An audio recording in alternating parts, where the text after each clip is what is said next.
H-Town, what's up? You know what time it is. It's time for the best 120 minutes of your day. The Chop Shop, the nation's #1 urban sports talk show, and also your midday sports happy hour. Yours truly, Robert Adder, alongside Jimmy Hicks.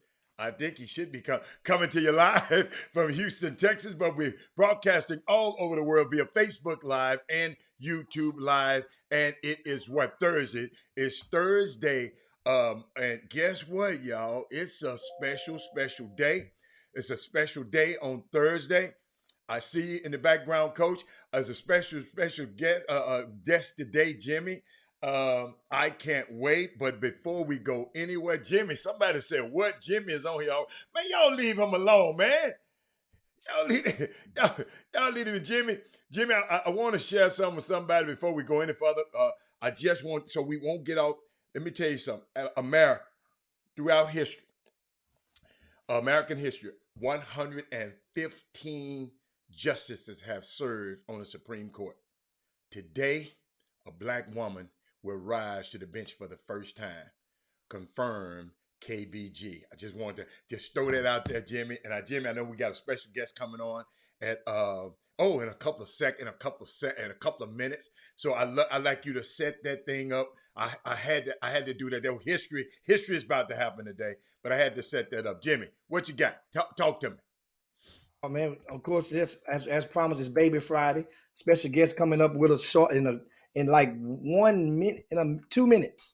He's going to join us, and you guys get to hear an exclusive conversation with the Dave Campbell Player of the Year in the state of Texas, with the Guy V. Lewis 2002 recipient, a young man who's got it out the mud, and he's going to come and share some of his journey with us, and which is kind of cool on the Chop Shop. You never know who's going to be watching.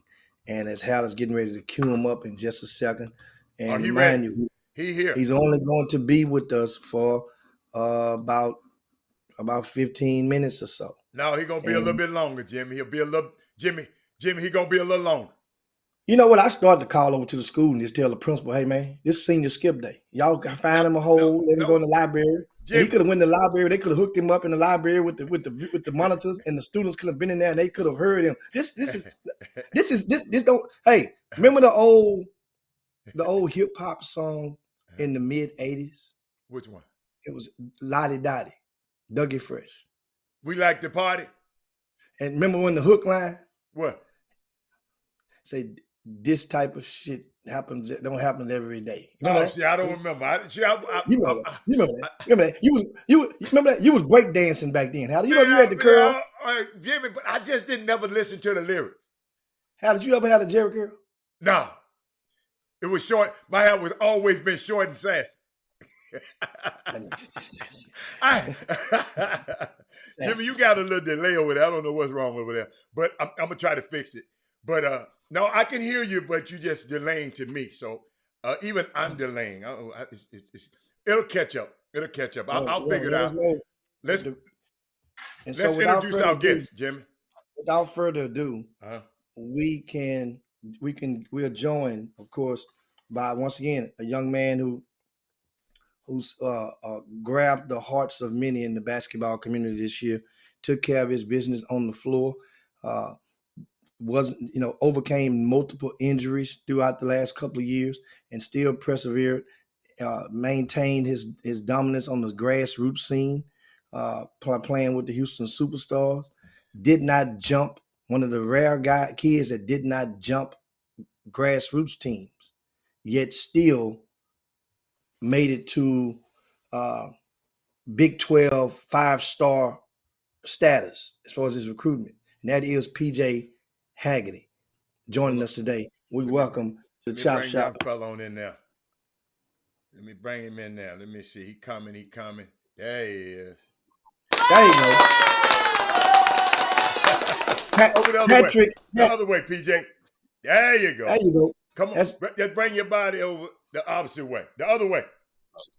Yeah, there you go. There you go. Yeah, there you go. What's going on, man? How you doing, sir? I'm doing good.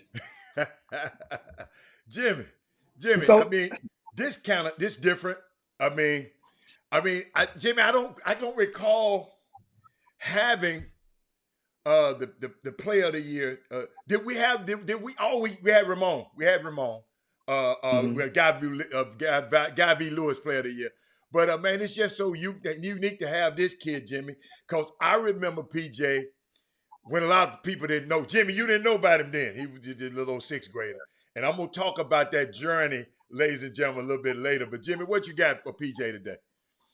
I mean, we're here to talk with PJ. Of course, congratulations. You just received a week ago, Tuesday, the Guy V. Lewis Award as the top player in Greater Houston.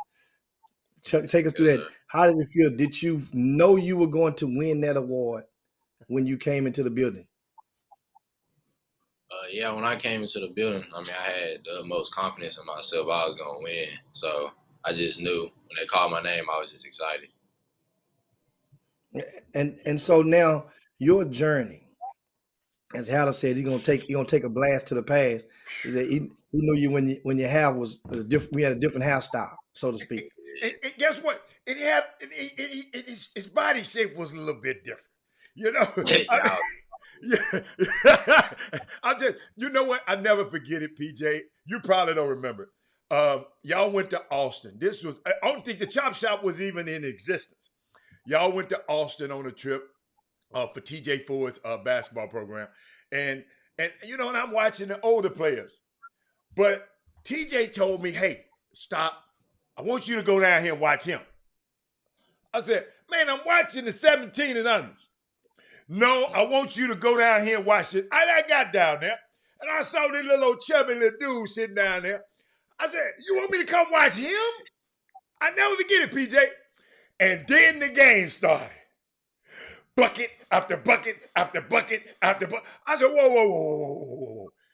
Wow, this little kid is so, it was unbelievable. And I couldn't come back here talking about you because, if I talk to Jimmy about it, man, he ain't nothing but a sixth grader. He ain't nothing but a sixth grader. No, I don't want to hear nothing about talking about no sixth grader. Don't be telling me nothing about no seventh grader. But, man, to see your growth and to see where you came from there, it just boggles my mind. Because I'm sitting there, and I remember your coach, Coach Jeff. Jeff Johnson. And so, man, take us back there, man. What was going, I know you knew you was good. You had to be good for TJ to pull me away from the 17 others and go back in and look at a little bit of a boy. What was going on? What was going on at that time in your life? Oh, when I was younger, I was just I feel like I was just a natural scorer. So I think I played 15 or something like that. I was like sixth grade, something like that. Yeah. But like, I mean, I just was like, I feel like I was a natural scorer. I mean, they just put me on the team. I just did what I had to do, and whatever tournament, whoever we played. Jimmy, I know you have a highlight at one of your events, Jimmy. Because I think you was talking about, I think the Chop Shop was in existence. They had put him on a 17 and under team late in the season. I mean, no, an unsigned senior team, I think. And you said this little young kid was playing on, I think he might have been in ninth grade, ninth grade. And you said this young kid was getting buckets on a varsity team at one of your events one time, Jimmy. You know what I'm talking about? I mean, yeah, I mean, it's a mature game, and we asked PJ, give us an evaluation of your game. Okay. I feel like I'm a scorer. I mean, I can score on all three levels. I can shoot off the dribble, get in the paint, get to the free throw line. But if people don't know I can actually like pass, I'm a good passer. I think my assists went up, my rebounds went up. I'm actually a good on the ball defender too. Now, you this past season with Crosby High School, one game away from advancing to the state tournament. Reflect back on your time at Crosby. That was your third high school. And I know you heard the chatter. You go to Goose Creek Memorial at first. You leave there. You go to Ridge Point. You leave there. You get to Crosby. Then you hear the chatter. So take us back. How would you describe the journey? I mean, the journey, it started off rough, but not every journey starts off good. I started off at GSIM, and I went to Ridge Point my freshman year. I did pretty good as a freshman. But I feel like my sophomore year, came to Crosby. I did even better than what people expected. So my all 3 years, at Crosby, it was good. Coach Higgins, he believed in me. He let me do what I had to do, and then we just went on from there. And this year, it was a fun year. I ain't gonna lie, it's probably the best year out of all my years. Yeah, we went to fifth round.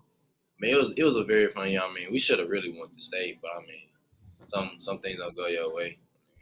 It is what it is. Yeah, Beaumont United, they're playing them for the third time in the season and having them on the ropes in that climatic playoff game in the regionals was something else. And then Beaumont United went on to win the state tournament. So, from your district. So that's not a bad loss at all. Also, I want to ask you some other questions, and that is, I remember I went back to the magazine, and I went and I looked in the magazine, and I looked under your profile in the RCS Sports, the magazine, and there was one question say, bet you didn't know. There's something about you that most people don't know. And do you know what your response was in the magazine? No, I don't remember. I'm gonna refresh your memory. You probably don't want to remember. That's what it is. I'm gonna refresh your memory. You say you're a pretty good dancer. I don't see a dance. What kind of dance you do? Oh my goodness. I be on like TikTok. I just be doing them around the house though. I ain't like into the dancing like that. But I can dance a little bit, not too much though. You more of a stanky leg dancer, or you more of a you get out and do some stuff? You turn I be in the Dougie, like TikTok. Yeah, you feel me? Yeah. The Dougie. Okay. So now I also want to ask you, of course, you committed to TCU during your recruitment, and you take us through their recruitment, and of course it's refreshing because the Big 12 happened to have won the past 2 national championships. Going into that conference, TCU, the starting point guard, he's declared for the draft, so he's going. That's Mikey Miles. So how do you feel about, and how do you see yourself fitting in to the program next year? What are your expectations as a TCU Horned Frog in fall of 2022? I feel good. I'm just come in and work hard. The team's pretty good. Mike left. That's a huge part of their team. But I feel like I can come in and just do the same thing I did in high school. It's a whole different level to me. But I feel like I can just come in, work hard, and just prove to everybody that I can like play on this level. Most people don't think I can play on the level, but I know that I worked hard for this, and I feel like I'm gonna be good if I just work hard every day. So now, why TCU? I mean, they've been talking to me since my sophomore year. I mean, that's 2 years. I mean, that's a lot of talking. So I feel like, I mean, everything they said, it was true. I mean, it was other schools recruiting me. It came down to a couple of schools. But I feel like TCU was home. And then Coach Dixon, Coach Broussard, Coach Benford, all the other coaches, they just like thought of me that I could play at this level. They made me feel comfortable on my visits and stuff. Jimmy? And and of course, a couple of years ago, it was another young man that came out of Houston, went to TCU, and that was Kendrick Davis. And Kendrick Davis ended up playing as a freshman some solid minutes. And then come to find out, who would have known at the time, other than professionals inside the loop, that Kendrick Davis was playing behind a pro who's Yeah. with the Memphis Grizzlies, I think, right now. What's the kid name? No, Bain. He wasn't playing behind Bain. Bain. They didn't play the same positions. Well, he was playing. I mean, his minutes was coming. Kendrick went in two different slots. I'm just saying, playing Yeah. behind him, not exactly behind him, Right. but Yes, you had Mr. a Bain. pro on that team. Yeah. So we're going to, one thing about it, we're going to be rooting for you at TCU. Of This course. thing here, this is a hell of a step upward. You're not the only, and good thing you have guys like Eddie Lampkin from H-Town who took a year to get his body right, and now look at what the result of what he's doing. So Yeah. you've been battling injuries.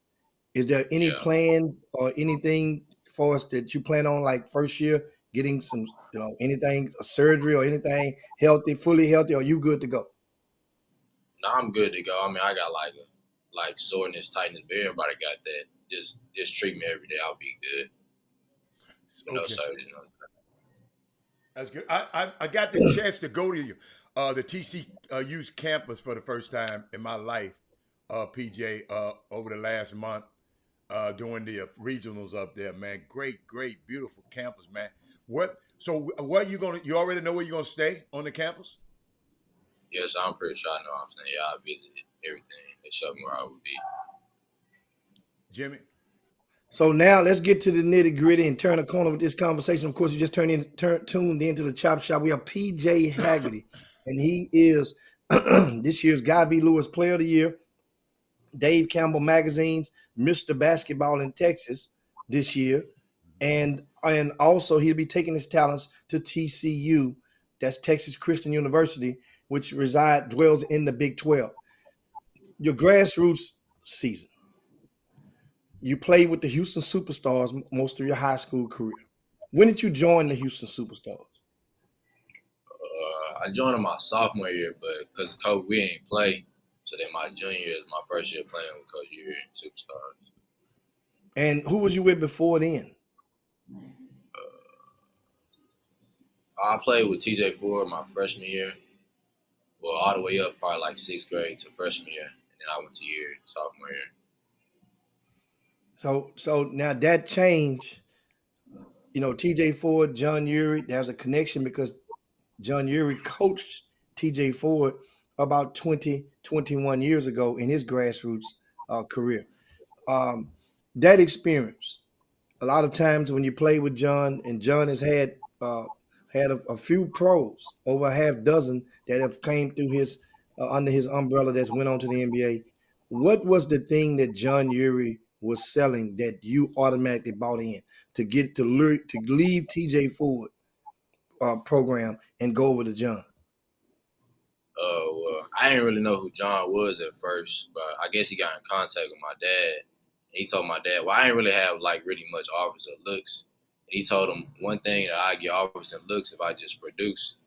And then sophomore year we didn't play, but like I started getting offers based off like my film from high school. From sophomore year playing with Crosby, and then I started getting offers. And then junior year rolled around, I played school ball, I did good. And then junior year, summer we played. And then I just as we kept playing, I just like started getting more and more looks from a lot of college coaches.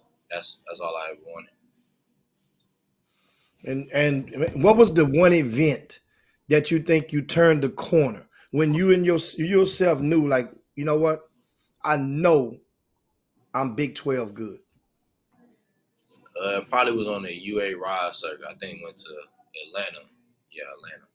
And then we had like five, 6 games. I think like the first game I had a pretty good game. I was playing, got probably like 20 something. There was a lot of coaches there. And then like second game I was doing good. But I feel like that third game, I think I came back and I had like probably like 40 something. I was like, it was in front of my Coach Broussard, my assistant coach. And then after that, I mean, they came and watched my other game. It was just, that's probably like one of the best games I had on the circuit. After that, I just felt like I just knew I was ready. And what grade was that? 11? Yeah, 11th grade. 11th grade. And I always think, and I always tell kids, that 11th grade summer is one of the most important summers. That's your last summer. That's one of the most important summers. But I want to know what was going through your head. Walk me through this. I'll never forget this. I walk in the gym and sit right behind your bench. I know you saw me when I walked in. And y'all played at the McDonald's. The McDonald's. You were playing against Richardson. And I came. I think that's probably the only game that I went to. I came to see you play against those two guys, right? Kaysen Wallace and the other kid's name. It'll come to me soon. And he went to Clemson. But I'll never. You gave me that look like, yeah, I got these dudes. I got these dudes. And I'll never forget. You tell me, dude. Do you know everybody? I mean, was telling me what's gonna happen to you. And I said, oh, whoa. And I came on the show next day, and I think I talked about you for 30 minutes. But tell me, what was your mindset? And I know you knew who you was playing against because I saw the way you were acting. What was your mindset in that game? Tell me. Really, that game, I think it was in the McDonald's tournament. Yes. But I ain't gonna lie, I just like came off a sprained knee, so I wasn't 100%. I ain't gonna lie. Uh-huh. So we came in. Yeah, I did see you. I said, what's up? But I mean, I was locked in. I knew I was going to kill. I mean, people was telling me like the day before, like, y'all play Richardson. You ain't going to score that much. Y'all going to get blasted. I mean, but like, I don't really listen to other people like that. So, I mean, when I came in the game, I mean, I was just going to do me. I mean, we wanted to win. I know it's going to be hard because, I mean, they got 2 Division I basketball players. Right. Ranked like top 5 in the state or whatever. Right. Country. So I just came in. I just played hard. I mean, I feel like really none of them couldn't guard me. I'm gonna be real. I feel like I'm better than both. I mean, that's not what everybody think. That's just my opinion. Right. And when I get to I'm gonna just screw everybody wrong. Jim? And no, this past summer, and speaking of, because a lot of people wondered why didn't, PJ Haggerty, man, he should have been McDonald's All-American. He should have been, and in the way that this stuff is set up, you have to. Most people, unless you play on a sneaker-sponsored 17 and under program, and unless you went to USA Basketball, then you probably have to go through certain platforms. You got an invite to Pangos Camp, which is a pretty hefty platform. There's always one kid or two that would get invited to NBPA Top 100 from their performance at Pangos. It doesn't happen like that all the time, but it's possible, and it has. Why didn't you go to that Pangos camp? I remember, I don't know if we had a tournament. It was like something I had to do that week, but I just didn't go. I don't remember. So I know what you're talking about, though, because Yuri told me. But I don't know if we had a tournament. It was something I just didn't go. I don't really remember. If you had to do it all over again, would you have went to Pangos? And knowing looking back, reading the book backwards, because guys like Anthony Black, guys like Ryland Griffin, who Heather was talking about a while ago, who committed to Alabama. Yeah. Guys like them, they went and showed up and showed out. But Ryland Griffin wasn't a McDonald's All-American though, Jim. No, I'm just saying, but guys like them, they boosted their stock. Okay.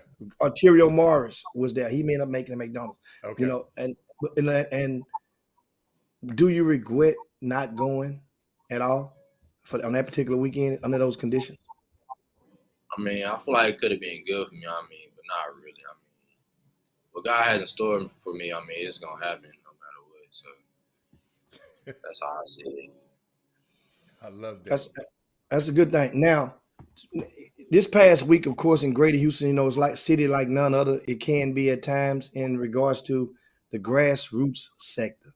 We mentioned a while ago you played with the Houston Superstars, founded by John Urey, who's a legend in meaning that the history of basketball in Greater Houston can't be told without mentioning John Urey's name.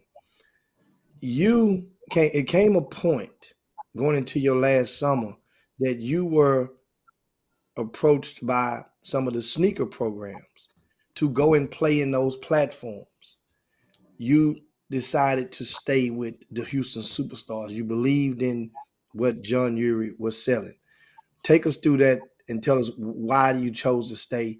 Why and if there's somebody out there watching right now that may have an opportunity to do the same, what would you encourage them to do? Because you gambled on yourself, it is paid off.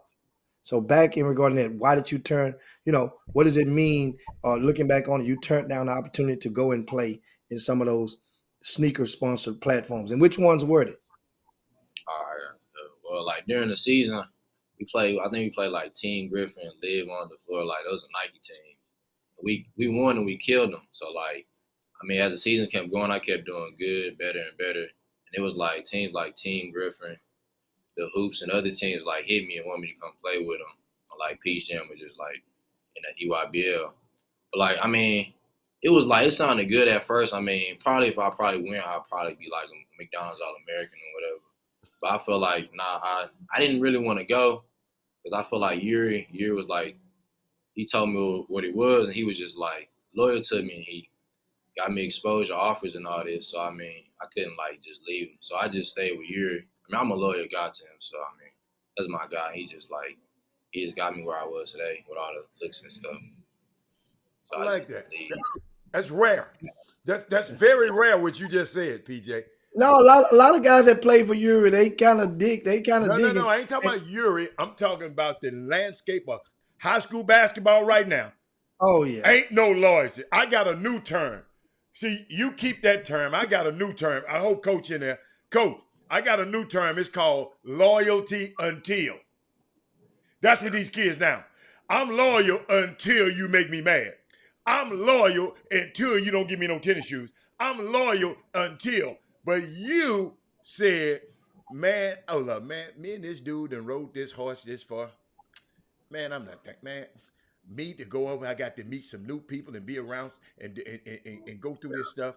I ain't got time for that, man. It's a testament to you and your family. I mean, because most people would run and jump for the hamburger. I mean, what they call it, hamburgers and sneakers.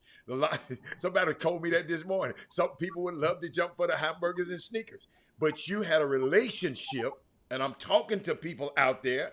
Some people have relationships with people, and those relationships trumps the hamburgers and the tennis shoes. So I just wanted to share a testament to you, young man. And but I want to know, dude, you had a great supporting cast. I'd like to take out this time. Let's talk about some of the players on your team. I want you to talk about them. I mean, give people. A lot of people around the country might not know the players on your team. Give us a rundown of the players on your high school team. These guys went to war. Y'all one game away from going to state, and these guys went to war with you. Tell us about those guys. We got Sean Elkington. He going to St. Edward's University. I mean, a lot of people know him. I mean, we played on the circle with each other. He was a big role, shooting threes, getting rebounds. And me and him, it was our last season, so we just wanted to end it out on a good note. And we had Isaac Hill. He was a spot-up shooter. Give it to him. He going to shoot it. He going to play good defense. And we had Zacchaeus, another point guard. A junior. He going to be a senior this year. I mean, he played a big role. He stepped up for us. I ain't going to lie, with the ball handling, getting everybody involved and scoring. Then we had Bones, Austin Jones. Yeah.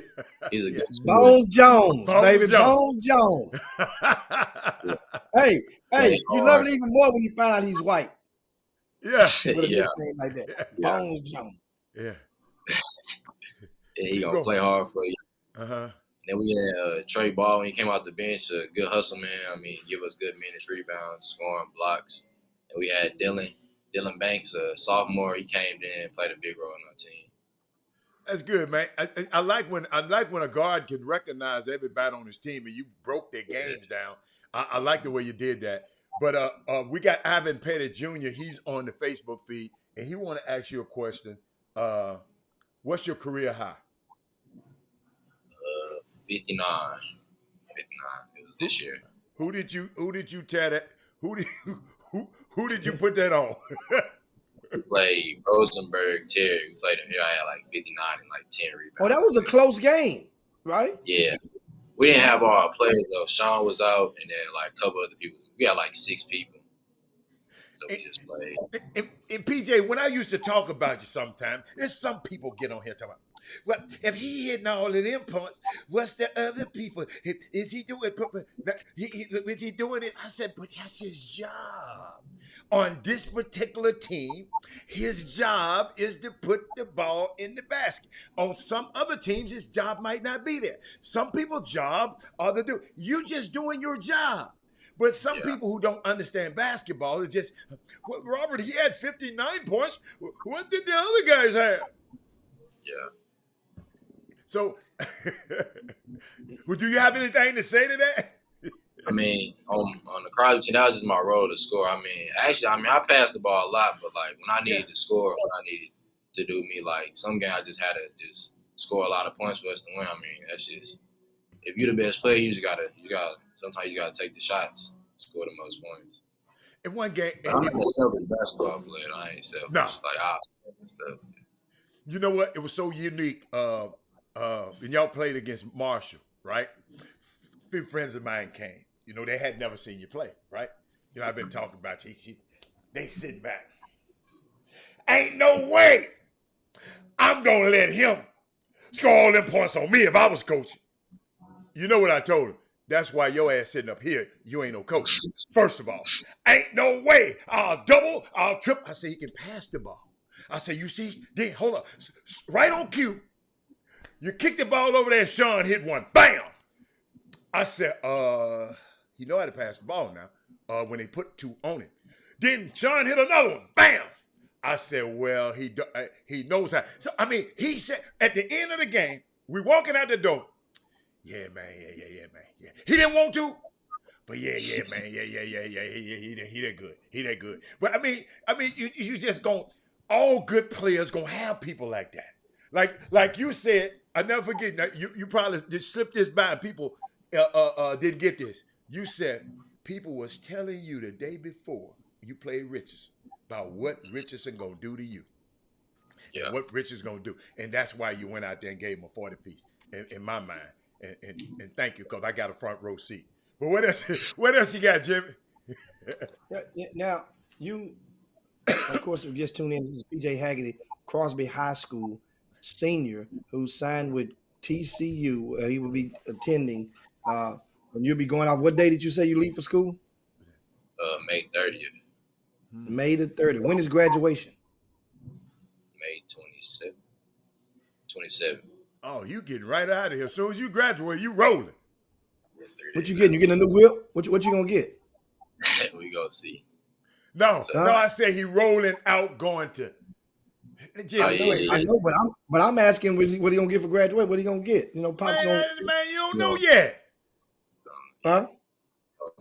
You so nosy, boy. You just so nosy. You know, we might get over to the cookout or something. You know what I'm saying? Take it for a spin. You know what I'm saying? They got out that way down there by Crosby. They got this little beach called Banana Bean or something like that, where they sneak off and go to them young people. They sneak off on. But y'all got a senior skip day. Do y'all still do that? Yeah, I think we got. I mean, it ain't really a skip day, but I mean, we got that. Yeah. Like the day after. You don't want to tell us what day it is? PJ, hold up. PJ, it's not really a skip day, but it is a skip. Tell me what you're talking about now. Explain that to me. It's like, I mean, it ain't really a skip day. I mean, but like most seniors, we just call it that, so then everybody just skip. But I'm just like, it's like probably like May 23rd, 5th, something like that. Yeah. That's a skip day. So you telling the principal of them what day y'all ain't gonna come to school? You let them know. They just not gonna come that day. Oh, okay. Oh, it's not official. That's what he was saying. I got you. Yeah, you don't get absent. I got you. Yeah, and the teachers know it. The teachers be okay with it. But like, we just gonna all skip probably. So is it one? Is it nowadays? No, things change. Is it just one school, or do y'all collaborate with the others with another school, and y'all just posse up and everybody go do their thing on senior skip day? Yeah, I'm just curious. me too. Nah, I mean, I don't know about other schools, but I know Crosby. We all just like all the same. We just not gonna go.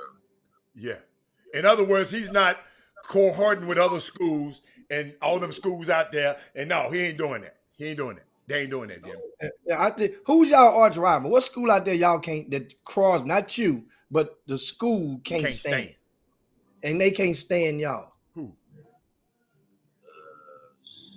I think at first it was probably like GCM, and now it's probably like Beaumont United. Yeah. Really? What? Beaumont? Oh, they don't. Oh my Yeah. God. PJ, you ain't telling no story. PJ, I was listening to a video of a Beaumont United parent was taking the game. Boy, they can't stand you. Oh my goodness, man. You know how the mama be taking the video Yeah, I know. and all her little friends be around. Oh my God. Look at him falling down. Girl, they just give him a foul every time. Girl, That he wasn't ain't no that foul. great. He ain't this. They think he Michael Jordan. They think he oh man. No, they think he's Steph Curry. He think it. Boy, I said, what in hell is wrong with these parents? Boy, that's a heck of a rivalry right there. Huh? For some reason, I don't know. They just don't like me. I just thought about that. They was giving you the business. They were giving you Boy, the they was news giving today. him the business. I just I thought actually about like heard when I was at the free throw line, I hear like some people yell, and I was like, dang. But like, I ain't really like care too much. And Let me look at this clock. Okay, I'm watching the clock for you, PJ. Now, one of the things, of course, PJ, I remember asking you a few months ago, what was the hardest thing that you've ever done? And your response was, you had to learn how to shoot baskets on a 10-foot goal at the age of 3.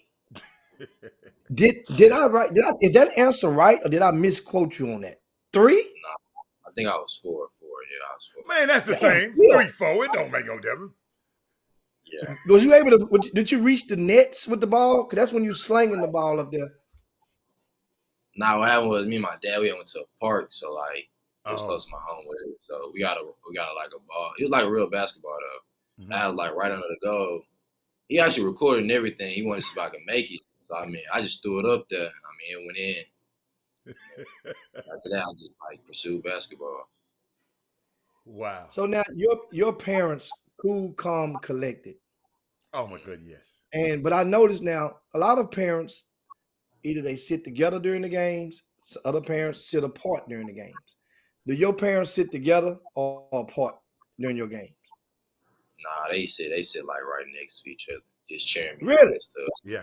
Yeah, but I think my mom, she don't really say too much like after the game. But my dad, during the game, he up and yelling and stuff. So like that's just him. I ain't never heard him yell.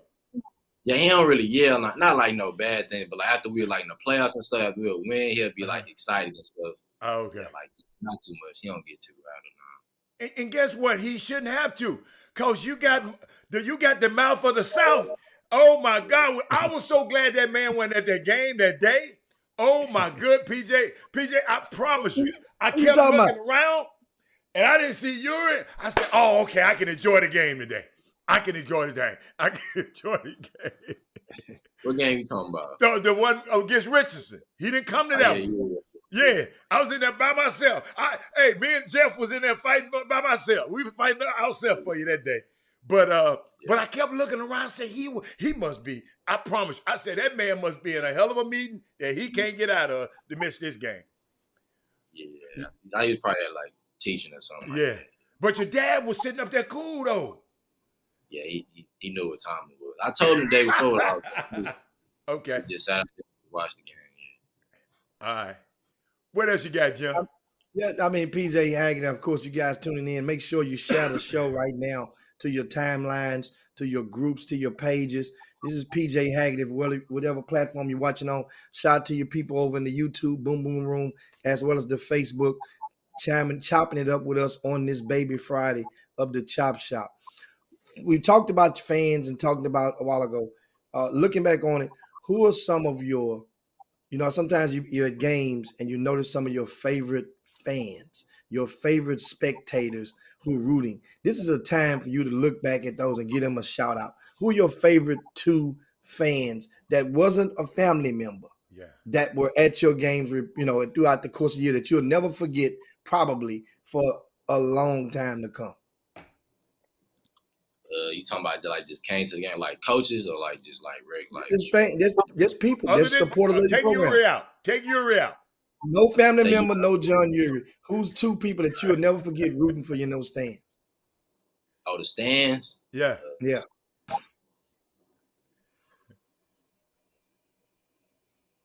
Nah, one of them was probably my principal.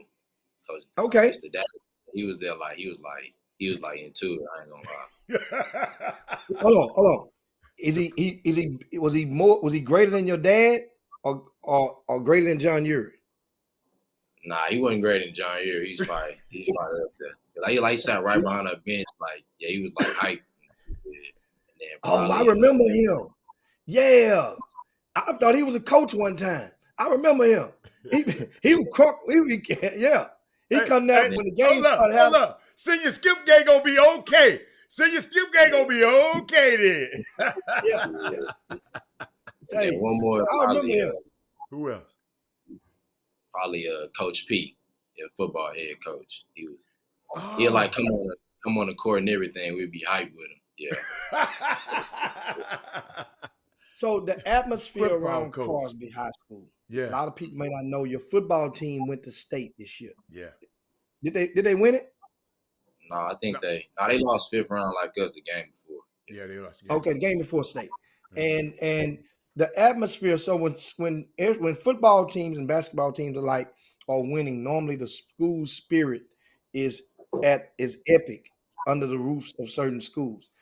The makeup of Crosby, most of your basketball team is black. Most of the football players are what? It's probably like black and white, like half and half. Yeah. It's half and half. Most of the school though is what? Yeah, it's like half and half, really. Half and half. Okay. Yeah. And so now, what I want to ask you is, what was it like at Crosby? Because a lot of young people, teenagers like yourself, got real life crash courses as you were with relations, human relations with people you may have thought was cool with, and all of a sudden when things like the pandemic came about, whether you wear a mask or not to wear a mask, different people, they separated themselves along political lines. What is one of the more heart-grabbing moments you can remember, or if you had one while you were at Crosby, where you had to realize, like, man, this sucks, being separated or being divided on different things? You talking about like COVID, or you just mean like just the people in general? Just both. I mean, when we came back like this year, I mean, a couple people wear masks, a couple people did. I mean, there's a lot of like groups. So like, I mean, I don't have no problem with nobody at my school. I mean, I got my little clique or whatever, and people got their cliques. But like, I ain't really too much had no problems with nobody. Okay. And now, what about now politics that came into play? And that's part of school things, and a lot of politics crept into under the school roofs. Where, I mean, it's always been there because you have people running for student council and Mr. the school king and the whatnot, and the queen and whatnot. You weren't at Crosby when the last election took place, I don't think. But give us that. Have you ever found yourself being a leader because you're a basketball star? And so that means you're what they used to call back in the days, used to call you guys jocks, JOCKS. Did you ever feel yourself have to make one of those, a decision to either involve yourself or not involve yourself into the politics within school? I mean, I ain't never seen myself like into the politics of school. I mean, like around school, I mean, a lot of people know me or whatever, but like, I mean, not really. No. Like Crowder's not really like that. I mean, it's like calm, collective kind of school. Okay. And so now you, PJ, in a couple of days, you didn't think I remembered this, but April the 13th is coming up. What's that? That's my birthday, yeah. Oh, What you got coming? What you got coming? A whip? man, you still keep on to ask this man, keep making man everything about. Man, he might want something else, man. He might already have a whip. How you don't know he ain't got one? You got a whip? Nah, I'm getting one though, for sure. Yeah. It's time. You know, It's time.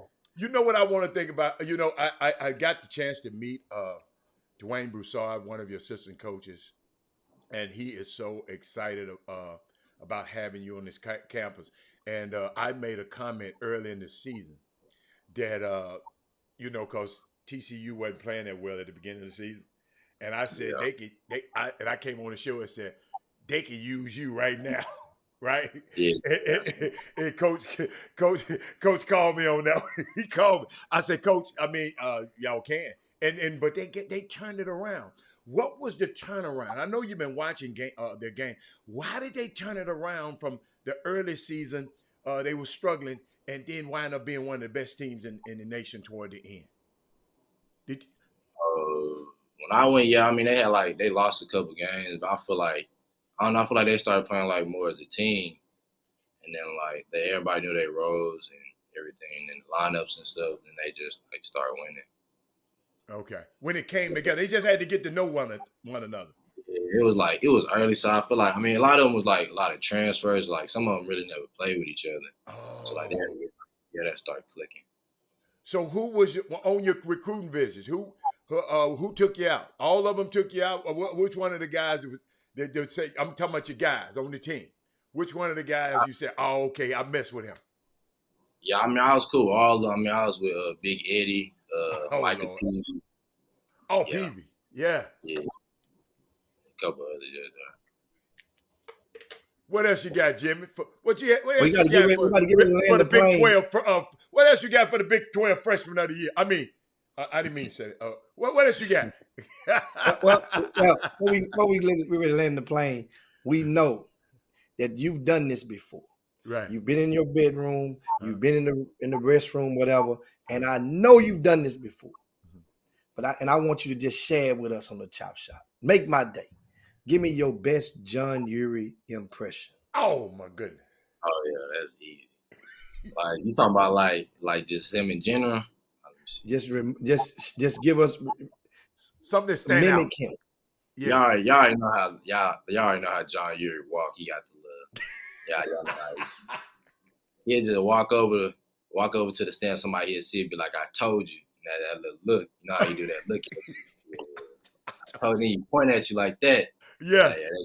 That's the thing. Well, he done that a bunch of times. Everybody. Yeah. And Jimmy, Jimmy, you got 1 minute before you got to get out of here, Jimmy. So let's wrap that thing up. No, that was the question right there that we dropped the mic on. That's what I just said. He do it on the last on his way out the door. And of course now PJ Haggerty, we definitely appreciate you coming and chopping up us on the Chop Chop. Kind of cool right there. And you know, we know May the 23rd, you're gonna get it in. May the 27th, you're gonna walk across the stage. May the 30th, you headed up to Fort Worth, Texas. We wish you all the best and make sure we're gonna do know one thing. Greater Houston gonna be rooting for you. And a lot of people are going to be watching to see if the buckets that you made at the high school level can transfer over and you can score in the same capacity at the next level. People be watching with one of those Popeye eyes. One of those, they'll be watching. So now you've been proving them wrong for months and years in recent memory. Don't stop proving people wrong. Don't ever stop proving people wrong. And eventually they'll get tired and they'll just say, you know what, I can't bet against this guy no more. So good luck and congratulations, guys. That's PJ Haggerty. Thanks so much, PJ. All right, big fella, we'll see you.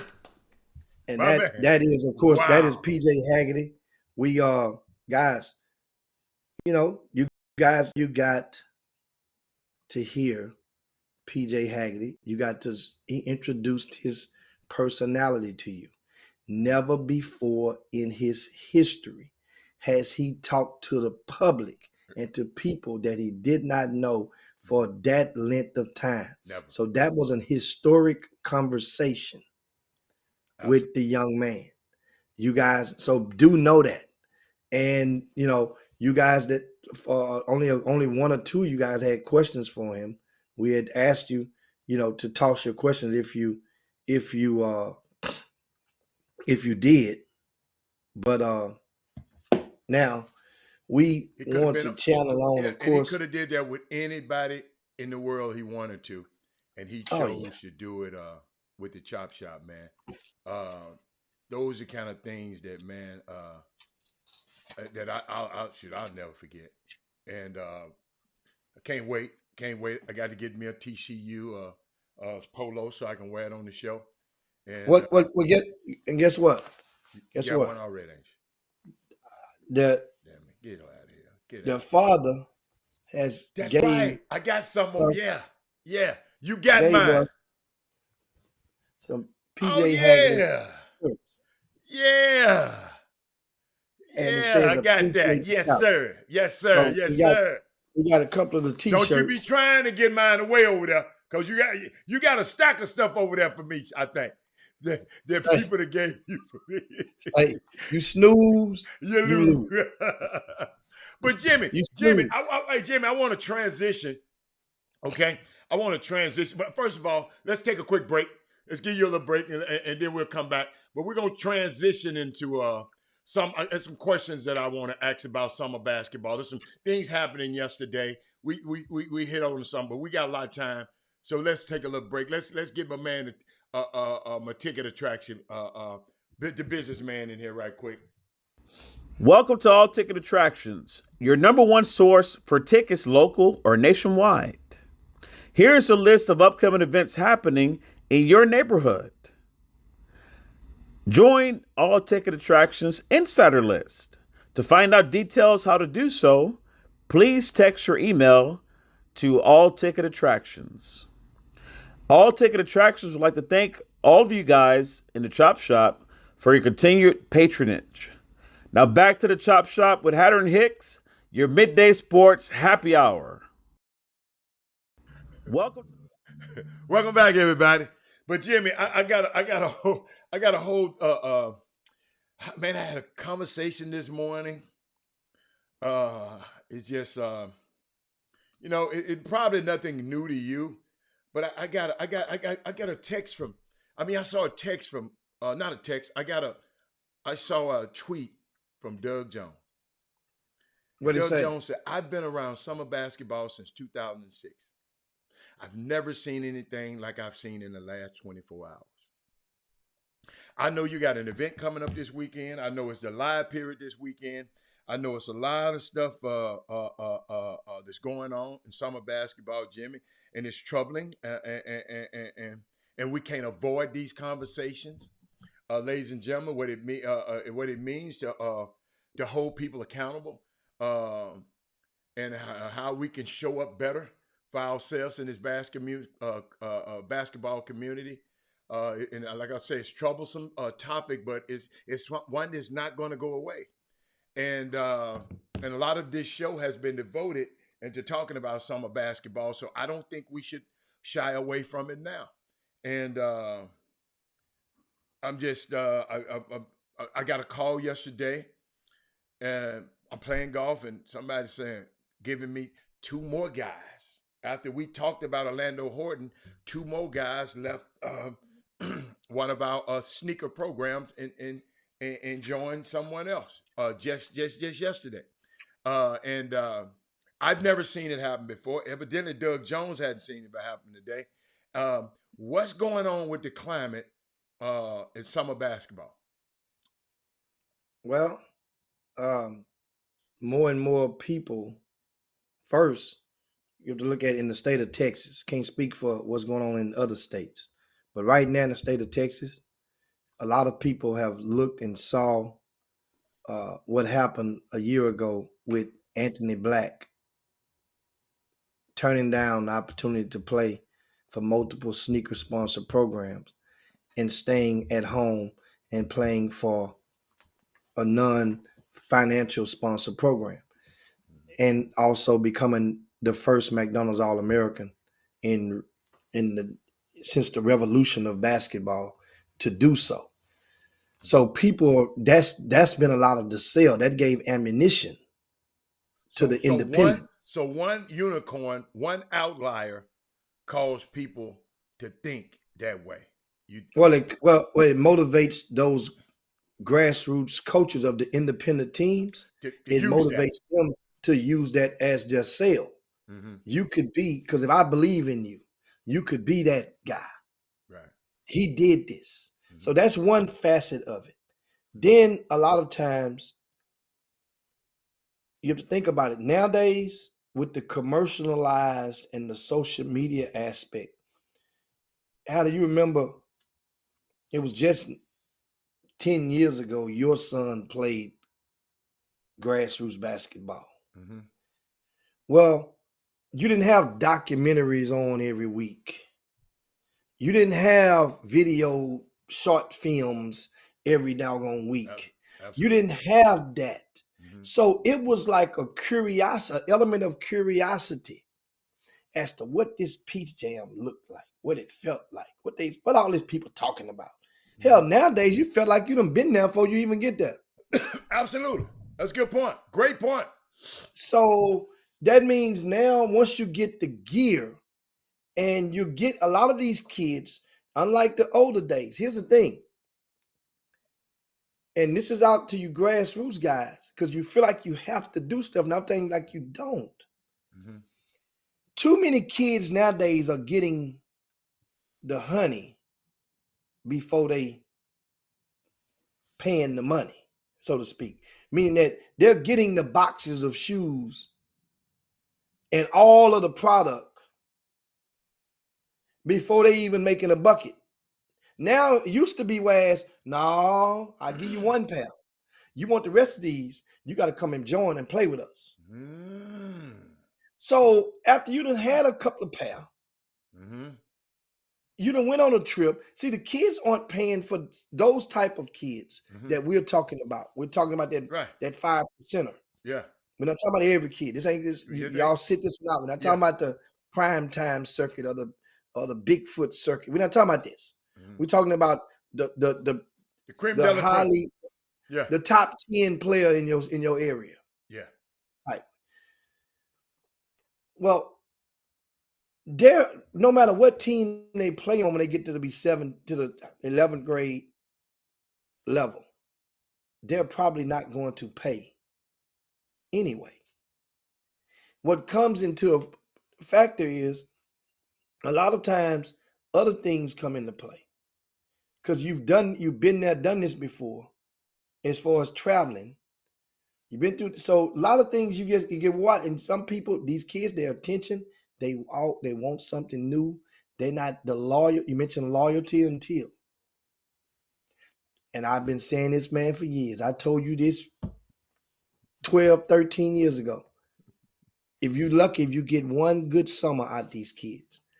See, we treat the kids, and I tell people all the time, if you think I'm joking with this, I want you to think of the last time that there's been a top 5 team in all of your city that all of the members, when they were in the 8th grade, were the same members in the 12th grade. I mean, the summer before.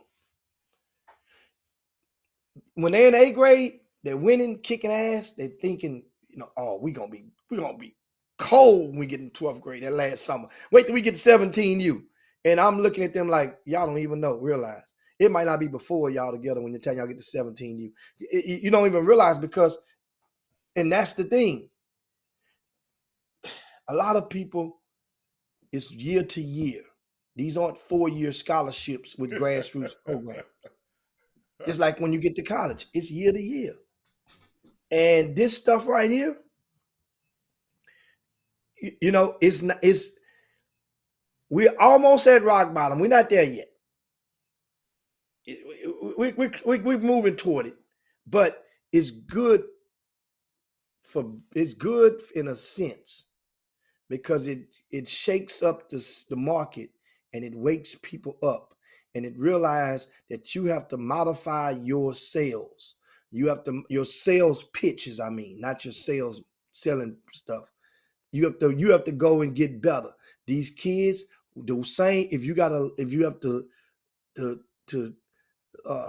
fabricate or use any type of shenanigans to get these kids, you're going to use them same ones to keep them.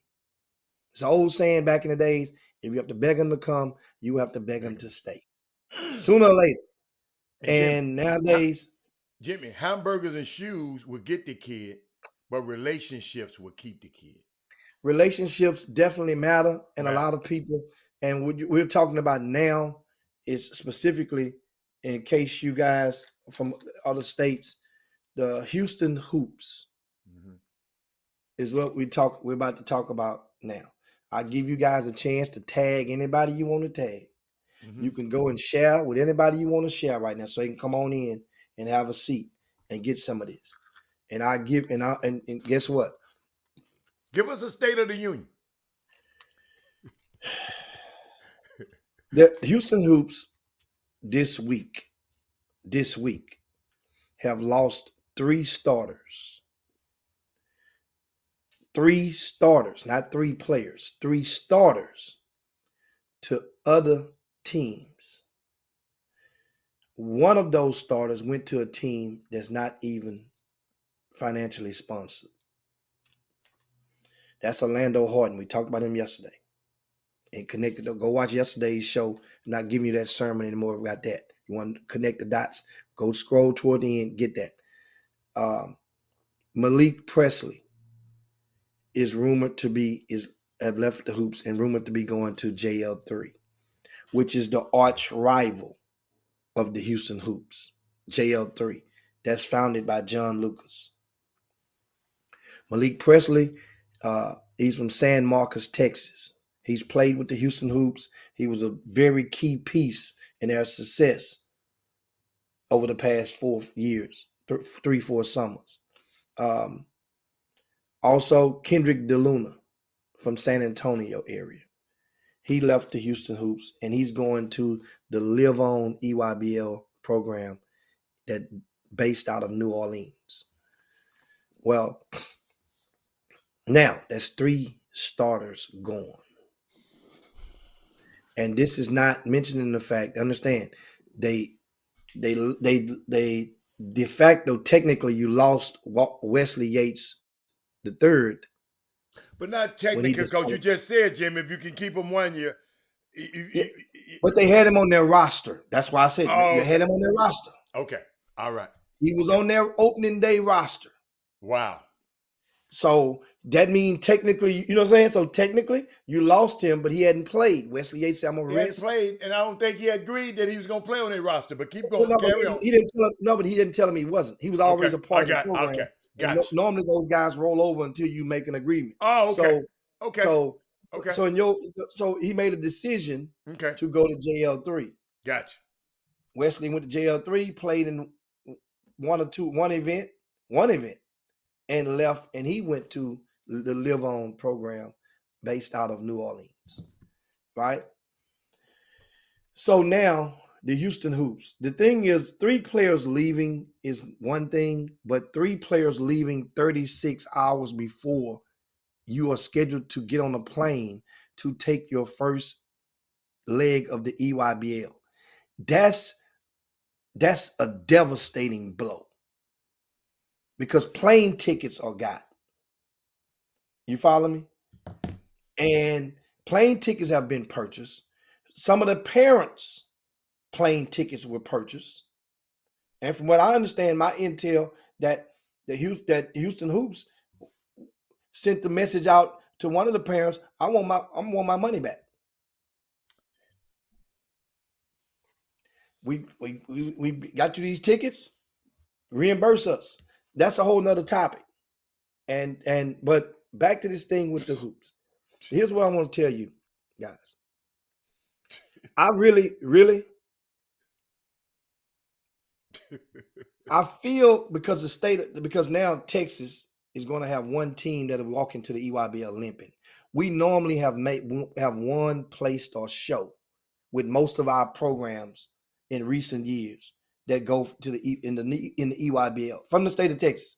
Either win, place, or show. Remember, we had four of them made it to Peach Jam last year. All four. Normally we show well. So now we have a team behind the 8 ball. So, and let me say this, Houston Hoops. A lot of the people out in the city, in the community,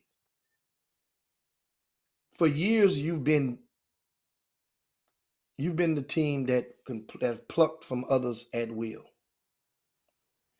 A lot of those teams that you plucked from, they didn't have the capacity to fight back. Big fish always ate little fish. Right now, after yesterday, I would compare what just happened to what happened with Debo in the movie Friday. You got knocked the F out, and then somebody then took your shoes off. That's what didn't happen with the Houston Hoops right now.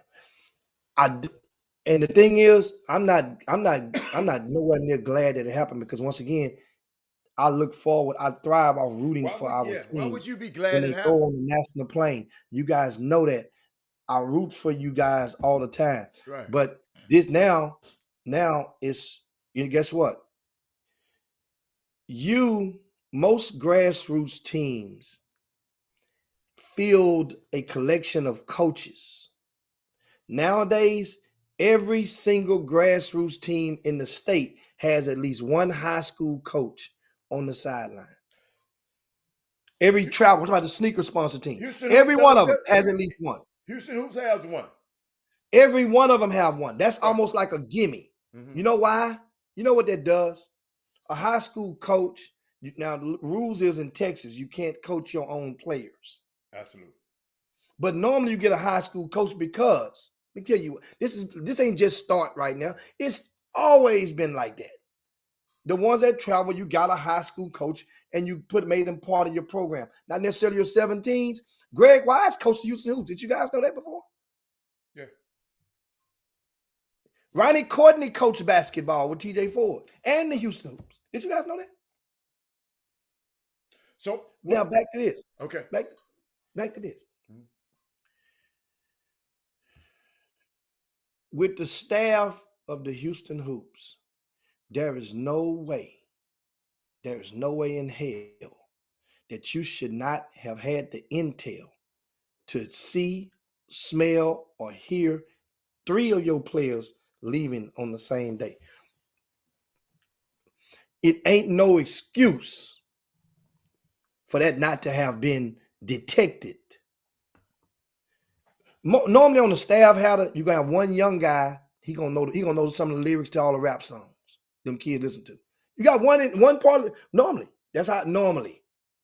You got one guy that's gonna have his CDL and he gonna be the bus driver or the van driver most of the time, primarily. Everybody might share duties. You got one guy that's gonna be good with the administration. One guy gonna have the credit card unlimited. So we might need you to book some extra stuff. We get reimbursed later on when we get back. That's normally. That high school coach, know why you got him on your staff, Hatter? Because you can sneak in the back door and use his gym whenever you need to in the after hours. Those $60 an hour add up per practice times. That's why it's good to have a high school coach on your sneaker program. That's general. Now, guess what? Every high school coach ain't open their doors. They can't nowadays because of the technology and the cameras everywhere. But that's how it used to be. Now, once again, there are a lot of coaches out there that are part of, in this state, that are part of multiple group text. Multiple group text. When I call multiple, I mean 4 or more people. 4 or more people multiple group texts. I know that there are at least 2 guys on the bench for the Houston Hoops that are part of multiple group texts. Some of those group texts that you may part of, and I don't understand this part. I don't understand.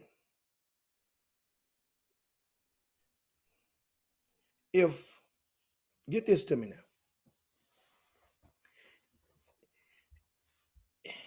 If I'm part of a group text and I'm with the Houston Hoops, and the guy with JL3 is in the same group text with me, I'm sharing my thoughts with him in this group text on a daily basis.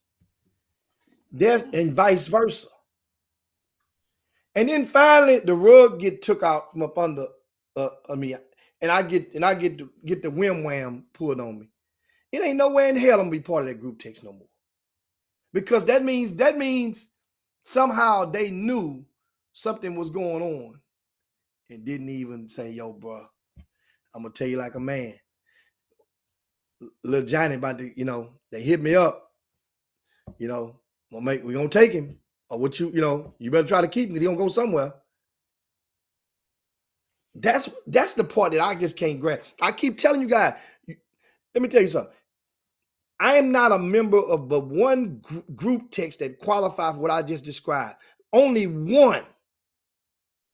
That's me, Jeffrey Day, Doug Jones, Archie Young. That's 4. That's the only group text I'm a member of. And it's a reason. That's the reason. I'm not gonna let you pick my brain and get my thoughts on a daily, all the time. Some of you guys may have me in part of a mini group text, and I don't respond all the time. That's why I'm not sharing my inner thoughts with you, with you suckers all the time. So that you can now, because I'm the type, I know I can see how you think. I can see how you move.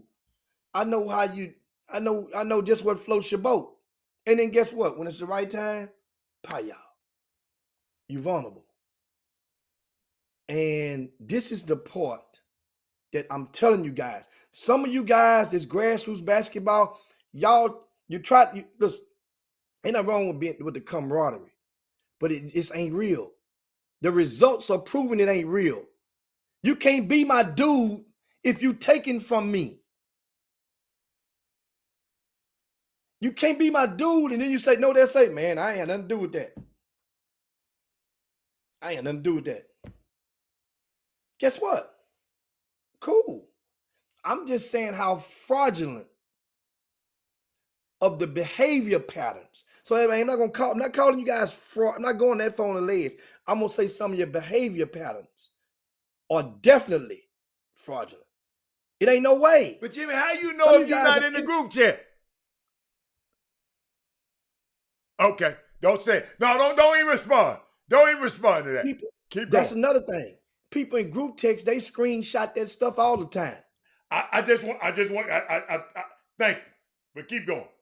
They screenshot it all the time. Carry on. And they sharing their thoughts. And it's like, wow, man. I'm glad I'm not remember that stuff. I'm glad because guess what? Now look at what it gets you now. Look at what it gets you now. And that's the thing. Jimmy, them group chats got some people in trouble a little while back. Yeah. That's why you got out of a lot of them. Yeah. It's a lot of people. I mean, I've never been in them. But I'm so glad I'm just for real. See, one of them put me out because I was my thoughts was I hold people accountable. I'm gonna challenge your ass. Put me out of one of them. So now what happens now? Well, the Houston Hoops will be fine. I'm not sure they're gonna be fine this weekend, but they will be fine. You know why? Because that EYBL platform is far too great if you're thinking about your exposure for many to turn away. And I told you guys, today is Thursday. Uh-huh. You could best believe if you're a grassroots program You've already put your roster in. You may be intending on going somewhere this weekend. There's going to be somebody, at least one or more teams that's going to find out tonight when they got practice that star player ain't going to be there. I said it yesterday, and I'm saying it again. Now, of course, I'm expecting the Houston to move some 16 and under kids up. They only had like 4 on the roster. They move maybe 3, you go with 7, rock with 7. But then which 3 you move up? Because that means, do you take the hit with both teams, or do you just move 3 of the bench guys up, use them as bodies, and just go with it like that? But the thing is, this should be a super lesson. You mentioned the relationship part. Hal Passner is the director of the Houston Hoops. So Hal Passner no longer lives in Houston. He's back now, Jimmy. Huh? He's back now. Back now. Back now. He just got back now. During the COVID, he moved away. It came, to take care of his grandbabies. Good, great. Now he's back. Yeah. So Hal Passner, as all business CEOs does, they have to make business decisions at some point in time. And it came down to the point, guys, he had to make a decision whether to keep Clyde Jackson or keep Christian Begg, basically. Christian Begg has been very valuable to the Houston Hoops throughout his years, and Hal Passner knows. So guess what? Hal made the business decision, kept Christian Begg. Clyde Jackson took his talents, shopped it around, different programs, and then end up going with the Live On out of New Orleans. So now Clyde Jackson, which don't get it twisted. That's what, guys, Clyde Jackson, either he was vastly underrated as far as the level of his relationships with those parents and with the kids indirectly. Because for him to pull this off indirectly, meaning that his fingerprints, he may not have done it all, but the fingerprints is on most. And guess what? It was on when he got basically released from the Houston Hoops. You guys know that it was on. And that's when it's on, it's on.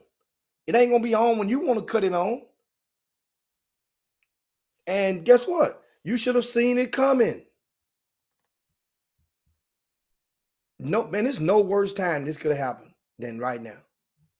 No worse time.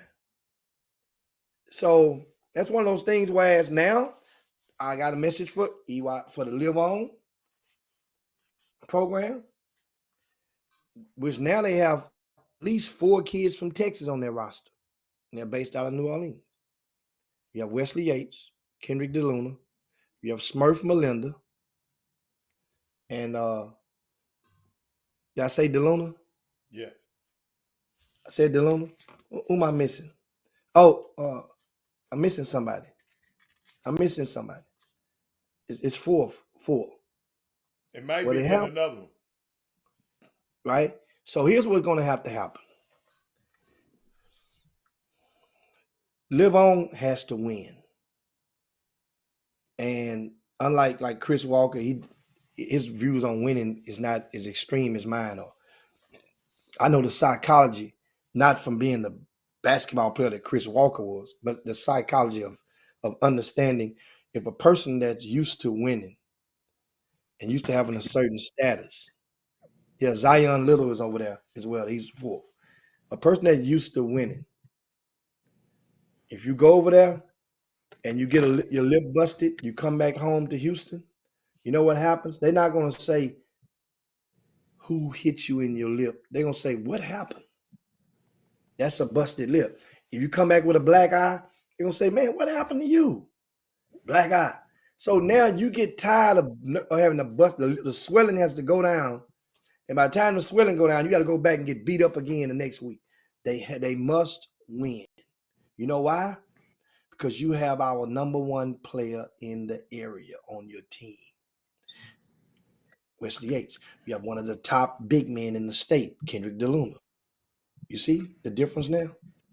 You have a guard who's been promoted from the Houston Defenders and saying this is the one of the top sub 6 foot guards in the country.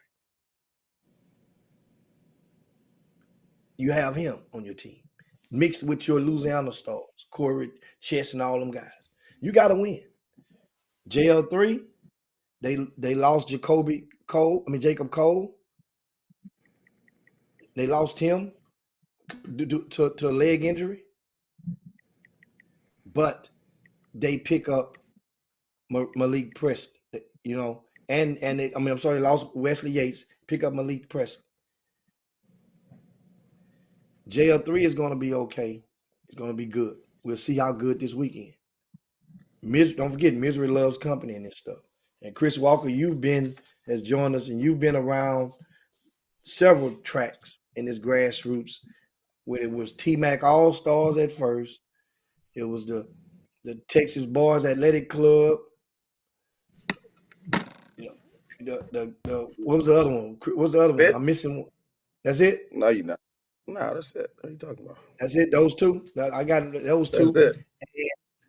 And your thoughts in regard to you also, Chris, I think you probably started this stuff. I think it's your fault. Your fingerprints on this too. I'm going to blame you. What happened? It was about 6 years ago when I had the spring icebreaker Uh-oh. at the MI3 Center. And I ended up scheduling your Texas Boys Athletic Club against the Houston Hoops. You were coaching the team. And you had another college head coach on the bench with you.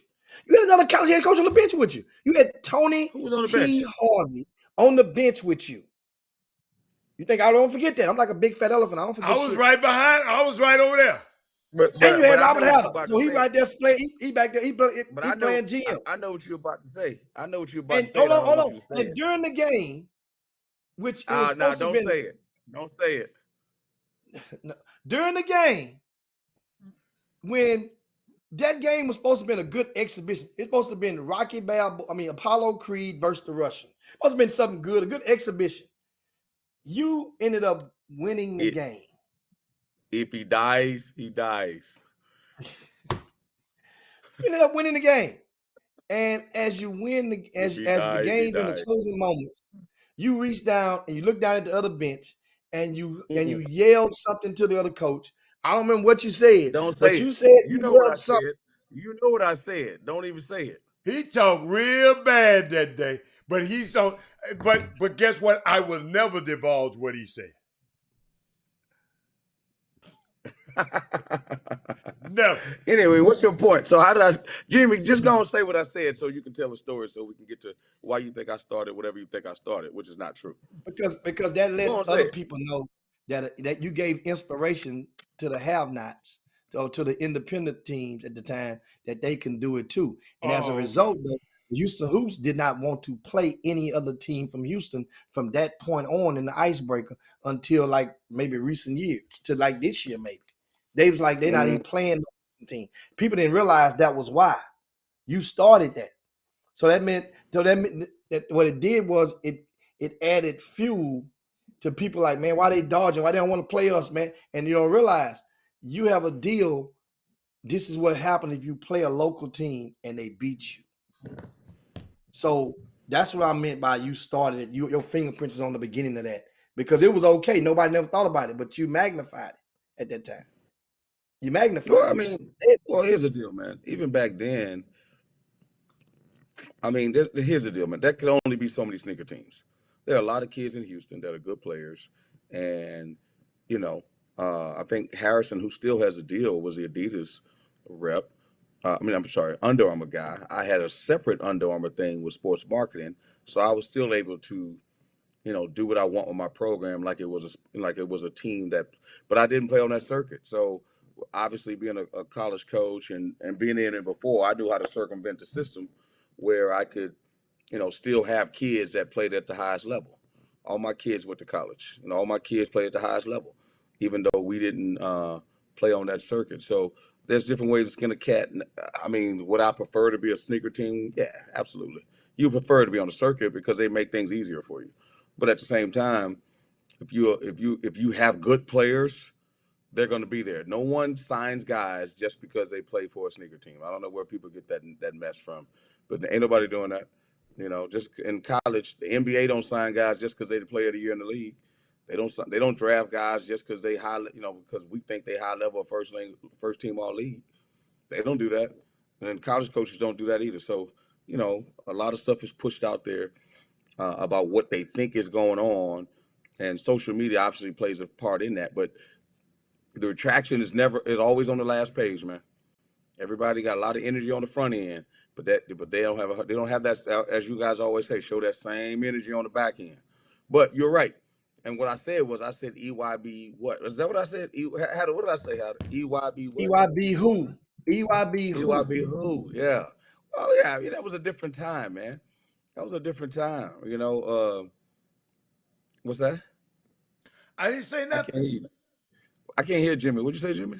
Jimmy got a little delay, but we're gonna work with it. Yeah, he got a little delay going on. I don't know what he got. I don't know what he did over there today, but it ain't the same. But that was just some friendly, Tim and Christian and all those guys. That's all that was. That was just me. That was just good competition, man. Because if they'd have beat my butt, they'd have been talking mess too. So, we all from H-Town. It was something to see now. It was something to see. And listen, I got my butt whooped a bunch of times. Marlon, that was 1 year Texas-Houston, or not Texas, I'm calling Texas-Houston back in the day. Marlon beat me like 3 times. He had a little Kendrick Davis. I couldn't beat him. Jace Febers and those guys, man, I remember they whooped up on me, man. I mean, so as much as you give out whoopings, you get them too. I remember Keith White beat me a couple times. I mean, like, it's summer basketball, but man. Why not always have an excuse, I would though? Never be afraid. I would never be afraid to play anybody. Like, that does not. The goal of summer basketball, and let me just tell everybody this, because there are a lot of people out there that don't understand. The goal of summer basketball is to get a scholarship. Either you playing for recreation, which is fine. You playing for recreation. I just want to get a sweat. I just want to have my head. Some people just play for an experience. But when you step on that floor with Chris Walker's team, hey, man, we playing so you can get free education, so we can take that bill off your mama. So you can, have a different life experience like I had. That's all we're doing. And whether you get to the NBA, now, they ain't got nothing to do with Chris Walker, because you got another step you got to go through. You know what I'm saying? So I'm not going to put that kind of pressure on myself. But at the end of the day, it was to get free school. I didn't let nobody suit up for me that was any type of way not in that situation. That wasn't my lane. There's certain guys, that's their lane. They do the rec thing or the kid go Division II or whatever. That wasn't my lane. My lane was putting kids in school. That was my lane. And yeah, did I try to choose the right ones? Yes. And I try to get them as high as they wanted to go. But after that, it's not my job anymore. You know what I mean? So you didn't do much developing. All you did was go pick out the top players that you think could play. No, that's always development. I don't know where people get that. That's always. No, I just asked you. I mean, because you said no. That's definitely development. If you sit in a room with somebody who's a basketball mind, you're teaching them how to score. You're teaching them how to isolate. You teach them plays. You teach them how to think. You enhance their basketball IQ. There's a lot of that going on. Okay. It's just you when you have kids from all over the state, it's impossible to practice every day. That's ridiculous. Like when people say develop them, you could be practicing every day and not teaching them nothing. But just because I'm beating your team doesn't mean that that you're not a good coach. Maybe I just have superior talent. You know what I mean? Like, because there's a lot of people that like me and a lot of people that didn't like what we're doing. But at the end of the day, I say it again. BJ Holmes, graduate from Texas A&M, Steve Chang, like Jacob Brown, like all those guys, it's a different experience than playing for certain guys. And there's nothing wrong with what the other guys are doing. I'm not jealous. I wasn't jealous of the hoops. I was trying to beat the hoops. They got their guys. Guess what? I got to figure out another way. That's why I was telling Jimmy. I had to learn how to navigate them waters. And sometimes it was cool, and sometimes it wasn't cool. But I can respect. It's funny, like the last couple of days, Jim, I'll let you jump back in. the summer basketball stuff, especially being from Houston, how all that stuff creeps back and how messy things can get sometimes, because people are forgetting the number one purpose is to put kids in school. And if you're doing it for another reason, that's cool. Okay. But the only reason that, and guess what? That leads So how could you be doing, if you're doing it for another reason, how could it be cool? Because some people just say, man, I may have a son and I just want to coach and we want to have an experience. My son, some of those guys that play in some of those tournaments where there's not one Division I player, they have an experience, man. Okay. It's either that or be sitting at home. Okay. They want to, they have their, they have and Jimmy will tell you this, there's tournaments you run that that college coaches won't go to. Like hundreds this weekend. There's hundreds of them. Well, there's college coaches that will be at that. They just won't be D1 coaches. But there are other. I don't want to, besmirch or bemoan any other tournaments, but there's a lot of events out there, like 3-step and stuff like that, where Division I players there, but there's a bunch of teams because of the popularity of basketball. Okay, it's the most popular team sport in America. Okay, so a lot of kids are playing, and 90% of them will not go to college. Okay, so I would rather. So instead of being at the YMCA, right. When we were kids, we went to the Y. Absolutely. I got you. Right? I like that. These kids now, they play summer basketball. Okay. Doesn't mean it's going to lead to a scholarship. So nothing's wrong with that. At all. And that's why when they chop up AAU coaches, I shake my head. I say, man, if it wasn't for a guy like Willie Flournoy, who took me to the baseball field while my mom was working, or Frank Seals, who took me and Jimmy to Rosewood to play for the Braves when Etna and Doris Dar was working, Jimmy know where I'm going. And if it wasn't for Frank Seals taking me to Milby basketball camp, if it wasn't for them dudes, we wouldn't be here right now. So it's just went to such a high level where people, I didn't care about going to the pros. I was just happy somebody took an interest in me. You know what I'm saying? It was fun to play at Smokey Jasper.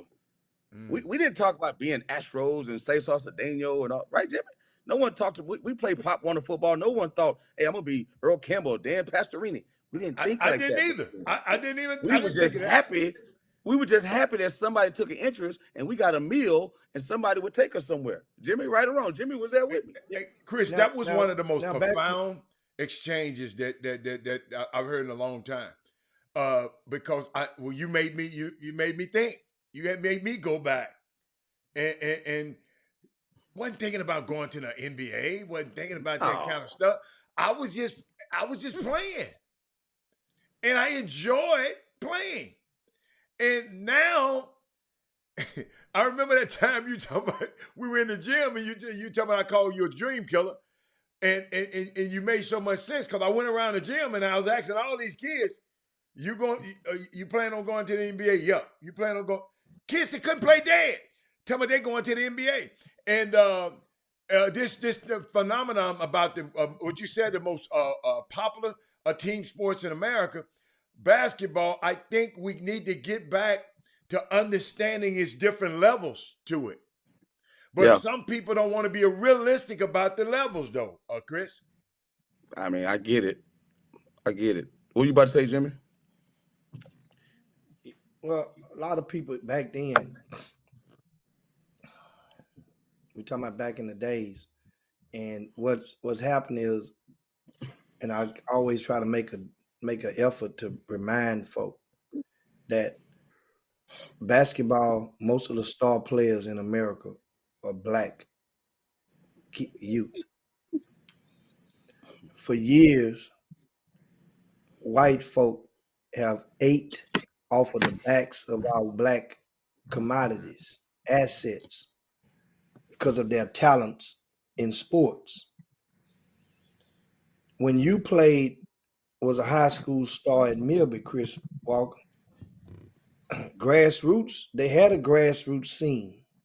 It wasn't nowhere near what it is today, but it was a scene to as it was a hell of a concept that was derived. And this is how it had to go. If you one of the red ants in your ant bed in Houston at a high school, then you had to come and play, and you come invited to play in this league, Adam. It was a league that took place. and let's say, I don't know how many teams are in that league, but I'm just going to say 8 for the sake of the good numbers. They would extract the top 12 players from that league. 12. Maybe let's say 10 All right, 10 or times 12. 3. 10 or 12. Let's say 10 for safe math. 10, 10, 10. That's 30 from that league. The top ones. And they would put the top 10 on what they would call a gold team. The second team would go on the silver team. And the third team would go on the bronze team. This would be the I think it was equivalent only of two teams. I think it was only 2 teams back then. There's only 2 teams back then? Okay, It so was the only gold and the silver. silver. Yeah. Okay, so this is what happened. Those teams got to travel. The gold team was the main team. So kids strive to be on that gold team.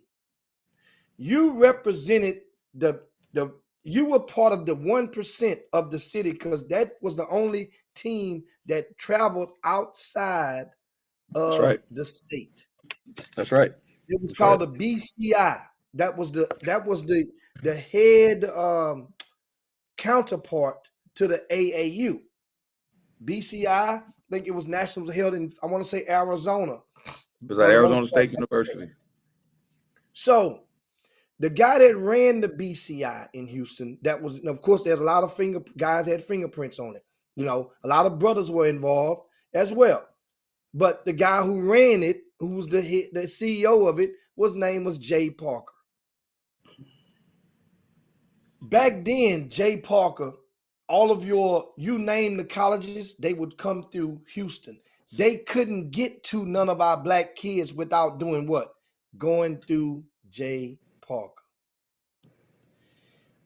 Even back then, who knows what Jay Parker got off the heads or the backs of some of these kids? But I guarantee you that Jay Parker, he wasn't just coming and shaking hands and you had access to our kids for free. LeBradford Smith going to Louisville, Elmer Bennett going to Notre Dame, Chris Walker, you going where? Now, meanwhile, you can make your own decision on the school, but a grown person has the influence to make you think these are your best options. You ever read out a multiple choice to a kid before, and they really probably know the answer, and you read and the answer, let's say the answer might be C, and you say something like, you reading out to them as a teacher, okay, A is this, B is this, C is this. So that means a kid knows he thinking that C might be the answer to that question. That's the influence that grown folk have. But I'll tell you this, Jimmy. I'll tell you this. Jay Parker never got involved in recruiting.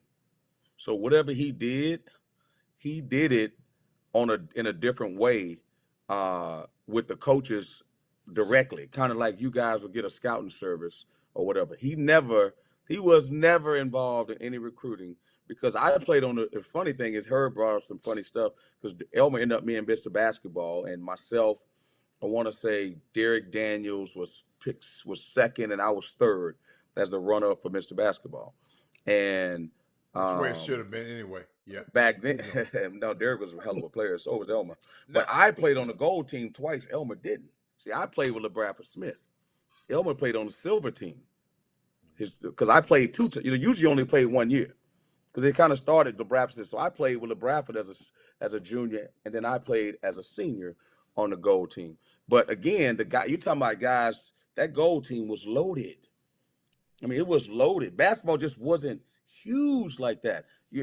Some of the guys on his feed would know Calvin Rice, Michael Brown that went to Wyoming, or Reggie Slater went to Wyoming. Damian Sweet went to Notre Dame. Elmer Bennett went to Notre Dame. Chris Walker went to Villanova. Brian Sallier went to Oklahoma. Alfred Williams, y'all remember Big Alfred? He went to. I mean, we had a bunch of dudes on them squads. And I may be leaving out. Craig Lilly. Remember Craig Lilly went to U of H, but he had to go JUCO, and then Benford Williams went to Texas. Loaded. I got a question. Yeah. And that was the gold team. I'm not even bringing up like Dwayne Bruce, who played on the silver team, who went to back. That was Houston. That was, so,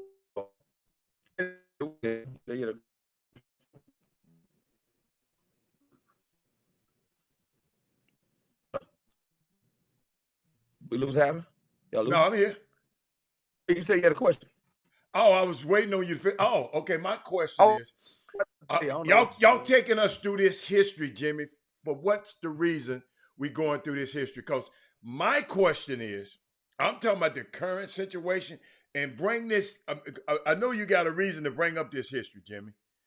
Jimmy might be going, but Chris, as valuable as a platform like the Houston Hoop has, a storied program for all of these years can come and lose three starters 3 days, 2 days, 3 days before the first live period. Doug Jones came on and said he'd never seen something like this. And I want to get back to this because Jimmy, you might have a reason for doing this, but I want to get back to this. How could kids? What has happened? Because I remember it was a move a while back. Man, we're gonna keep all our kids away from the Houston Hoop. We're gonna keep Houston Hoop still got them. What make 2022 so great? And I want to hear from you people out there too. What make 2022 so not great, so willing to say, okay, I don't need the mighty hoops no more. I don't need to go to Suge Knight. I don't need to go. I don't have to go over there. I'm just trying to figure out, Jimmy, why 2022, we've already said these parents had power. But in 2022, these people are willing to say, forget the hamburgers, forget the sneakers. I'm finna go over here. Well, they're not really saying that. How to understand? We mentioned 3 kids left the Houston Hoops yesterday, right? Uh-huh. Okay, 2 of them going still play on the EYBL. Nike is okay with that. They didn't leave the Houston Hoops. I'm not talking about Nike, Jimmy. Well, I'm talking about Houston Hoops. Well, you said the this burger story. thing. If you didn't hear me, I'm talking about a storied program, a program that my son played in. A historically. Okay. Let's go back to that same thing. Uh-huh. Where's Kendrick DeLuna from? I didn't ask where he's from.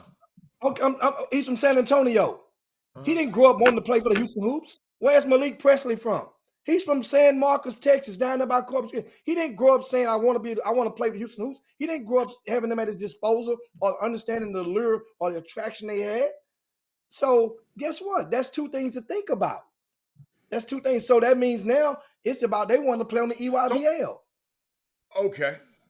Which they are. They still play on the EYBL.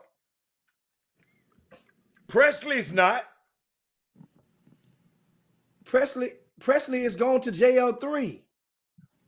Who went to Team Takeover? I'm sorry. I'm not. That's Orlando Harden. Harden is not. And that's supposed to be a short-lived move that he'll probably be bouncing to one of the sneaker teams in the following circuit. He couldn't go to live on.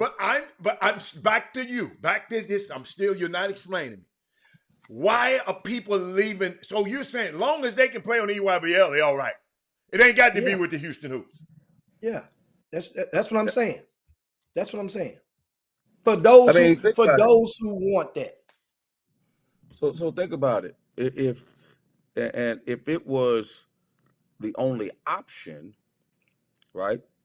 Okay. Now that carrot being dangled is tough to get away from. If it's the only option. Okay. EYBL is a powerful circuit. Even though I'm of the mind that any circuit you play on, all colleges go to every circuit. That's what people don't understand.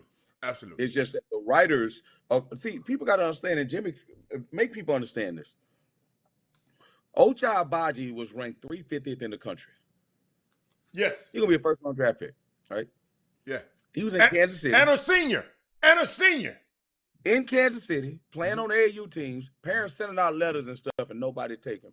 And then one of the assistant coaches, either Curtis, what's Curtis' last name, Jimmy? I'm drawing a blank right now. Curtis or Norm Roberts, Curtis Townsend. Curtis Townsend, Yeah, the assistant coaches went and saw him and said, "Hey, man, you need to check this kid out," right? And the rest is history, right? And again, he had to wait his turn because they had some dudes that was good before he got there. So he probably didn't play on the sneaker team or the EYBL, but he went to a program and developed over time a high-level program, and probably know. And here's the thing: Ochai Agbaji was at Kansas this year. Do you know who the preseason Big 12 Player of the Year was? Preseason Big 12 of the Year was Remy Martin. Think about that. Even to this year. That was just somebody's prediction. No, it was the coach's predictions. Well, I said that somebody. Wait a minute, is a coach somebody? Listen to me, Hatter. If Ochai Agbaji's been in the league 3 years, and Kansas won the league 3 of the last 4, the 3 to 4 years he was there, and he's the best player on the team, they still said some dude from Arizona State was going to be some little ass guard was going to be the player of the year. So still, even then, he wasn't thought of like that. And in that final game, he was the player of that damn game. He was not the player of that game. They gave it to him. He was not the best player in that game. He was. If Remy Martin don't play the way he played, there has to be a North Carolina be the champion. Remy Martin made some shots, but Remy Martin, the 2 games before that, averaged 8 points. I'm not talking about the 2 games. I said in the championship game. I agree. I think Christian Brown was the player of the game. So that's just my point. Well, that's your opinion. Okay. Right. That's your opinion. So anyway, my thing is he got player of the game, right? My original point is that at the end of the day, when you're getting recruited, the EYBL is a powerful machine. Writers, coaches, there are coaches right now that say, I'm not going to EYBL because I cannot get one of those players. There are a lot of coaches that don't go to that thing, man. They're like, what am I going to go there for? The kids are going to look down on me, and I can't get them. I got you. That's how they think. Okay. So they'll go to other tournaments. They'll go to the BCI. I mean, not the PCI go. They'll go to the Adidas, the lower level joints, where there's like 50 courts. People don't understand how hard it is to get recruited when people don't know who you are. Right? It's hard. You need some help. Court 35. You need a little luck. Court 35, it's very difficult because there's only so many eyeballs out there. So you need scouting services. You need all type of stuff to factor into this thing. Because if your son is not a dude, you'll be mad at the world. And it won't be the world's fault. It's just how it works. So if you don't want to play on the EYBL, that's cool. But if you got a chance to play at the highest level, that's like saying I don't want to go to Duke. So your answer to my question, because your answer to my question is people got other options now. That's what you're saying. They do. So they do. Houston Hoops is not the only girl, pretty girl in the city. Exactly. And if this pretty girl ain't putting out, then I got 2 more pretty girls that I can go to. I got Clyde's connection with Livon, and I got Jay Lucas, Absolutely. John Lucas. Okay. All right. That's all I wanted. That changed. That's a game changer. Okay. Because you got to realize before the Houston Hoops, the Adidas teams used to be the biggest teams in the town. Everybody played for Adidas back in the day. Okay. Before the hoops came along. That's all. But the hoop, it's just options, man. People have options. And just because you play for those guys, which I prove, doesn't mean you're not gonna get a scholarship at the highest level. Does not mean that. But all I'm saying is a platform is provided for kids. Think about this, and I'm not even trying to say the Houston Hoops. I'm not saying I'm pro Houston Hoops, but think about the guys that play for the Hoops. Damian Dotson, pro. Kelly Oubre, pro. Darren Fox, pro. Justin Winslow, pro. I mean Justin Jackson, pro. Justin Jackson, pro. I mean, I'm just telling you. Jared Vanderbilt, pro. Jared Vanderbilt, pro. We can say whatever we want. Yeah. That's what that platform is. You also got the Harrison twins, pro. Yeah. Right? They didn't play on the but that's using defenders. Yeah. Right. And then you got Gerald Green who played for Rick Nelson, but it was different because you didn't have to go to high school back then. You know what I'm saying? So what I'm saying is, people got to understand, man. Like like LeVar Ball is not crazy, man. King Richard is not crazy. I told y'all he wasn't crazy. So that dude think he got a certain product, and guess what? He gonna try to control the narrative, and he gonna put him in the best situation to get them where they need to go. Period. Absolutely. And that's all I'm saying. If you ain't got one of them dudes, You can do whatever you want, but if you got one of them dudes, you gonna take the Underground Railroad? Man, please. Why would you make it hard on yourself? Herman I'm not Scott. saying I'm not trying to be pro Houston hoops. I'm just saying every college coach, the highest level, and every pro coach is going to the EYBL, Jimmy. That's like saying, Jimmy. I don't want to go to Nike Hoop Summit. Like, you don't want to go to Nike Hoop Summit? You don't want to play for USA basketball? Okay. Hey, Jimmy, could you explain to Herman Scott, is this the same movement last year when Johnson switched team, Cole left the hoop? I would call it similar movie, but it's not the same. Okay. The same meaning that the timing of this is what I would equate to like a poison pill.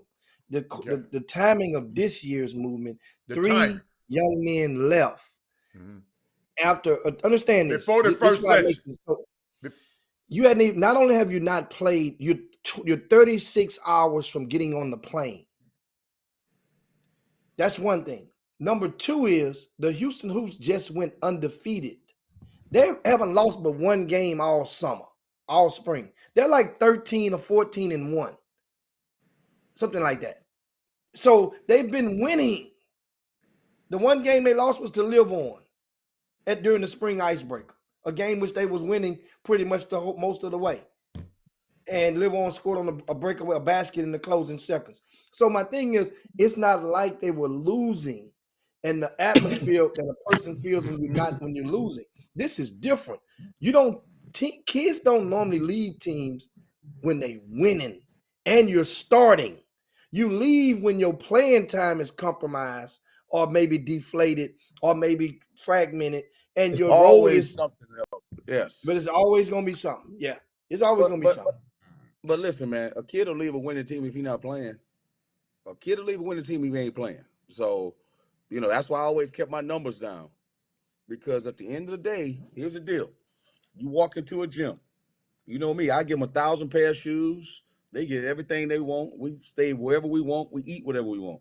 But when you walk in that gym, and those parents see all those coaches, I'm talking about when you playing for the high stakes, and they see all those coaches, and they kids do not get in the game, they don't give a damn about winning.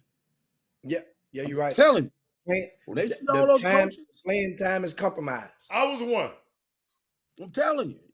So I mean, everybody happy after the game, but everybody ain't really happy. A lot of people smiling, but you look at that bench and you're gonna see some people like you can see some parents packing up their stuff before the game even over with, packing their tail, folding them up. Hey Jim, me. But let me tell you something. I tell parents this all the time. It's not. Here's the deal. What I want you to do is not normal. I want you to be a younger dude because the younger dudes play less than the older guys, right? I want you to sit there and look at all them coaches and not get out there and let it be an experience.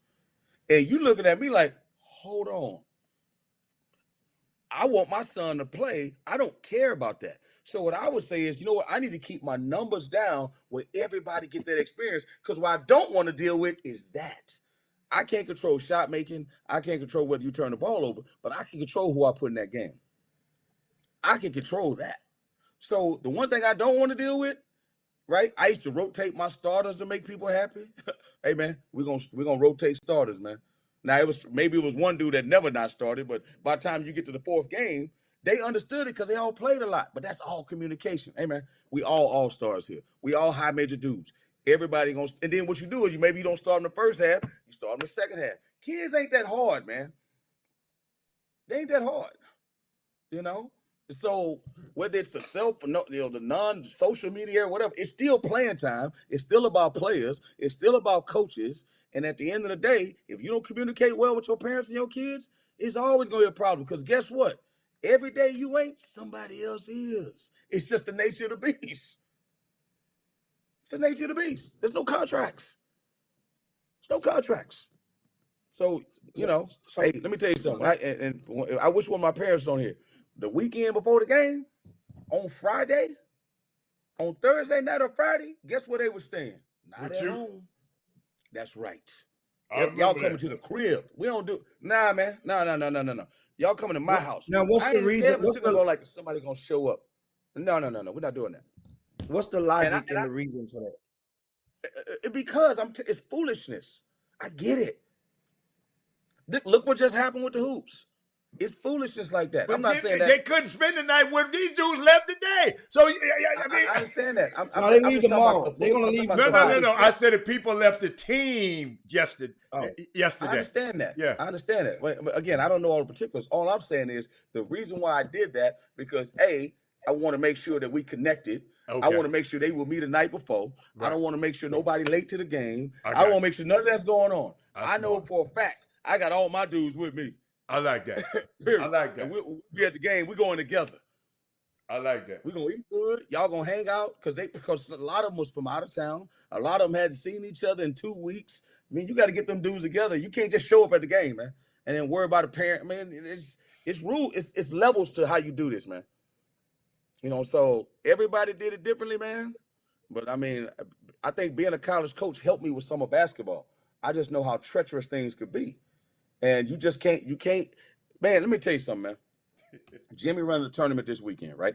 He got about 75 to 80 teams. Man, that's money. That's a business. You got Jerry who runs the gym. That's a business.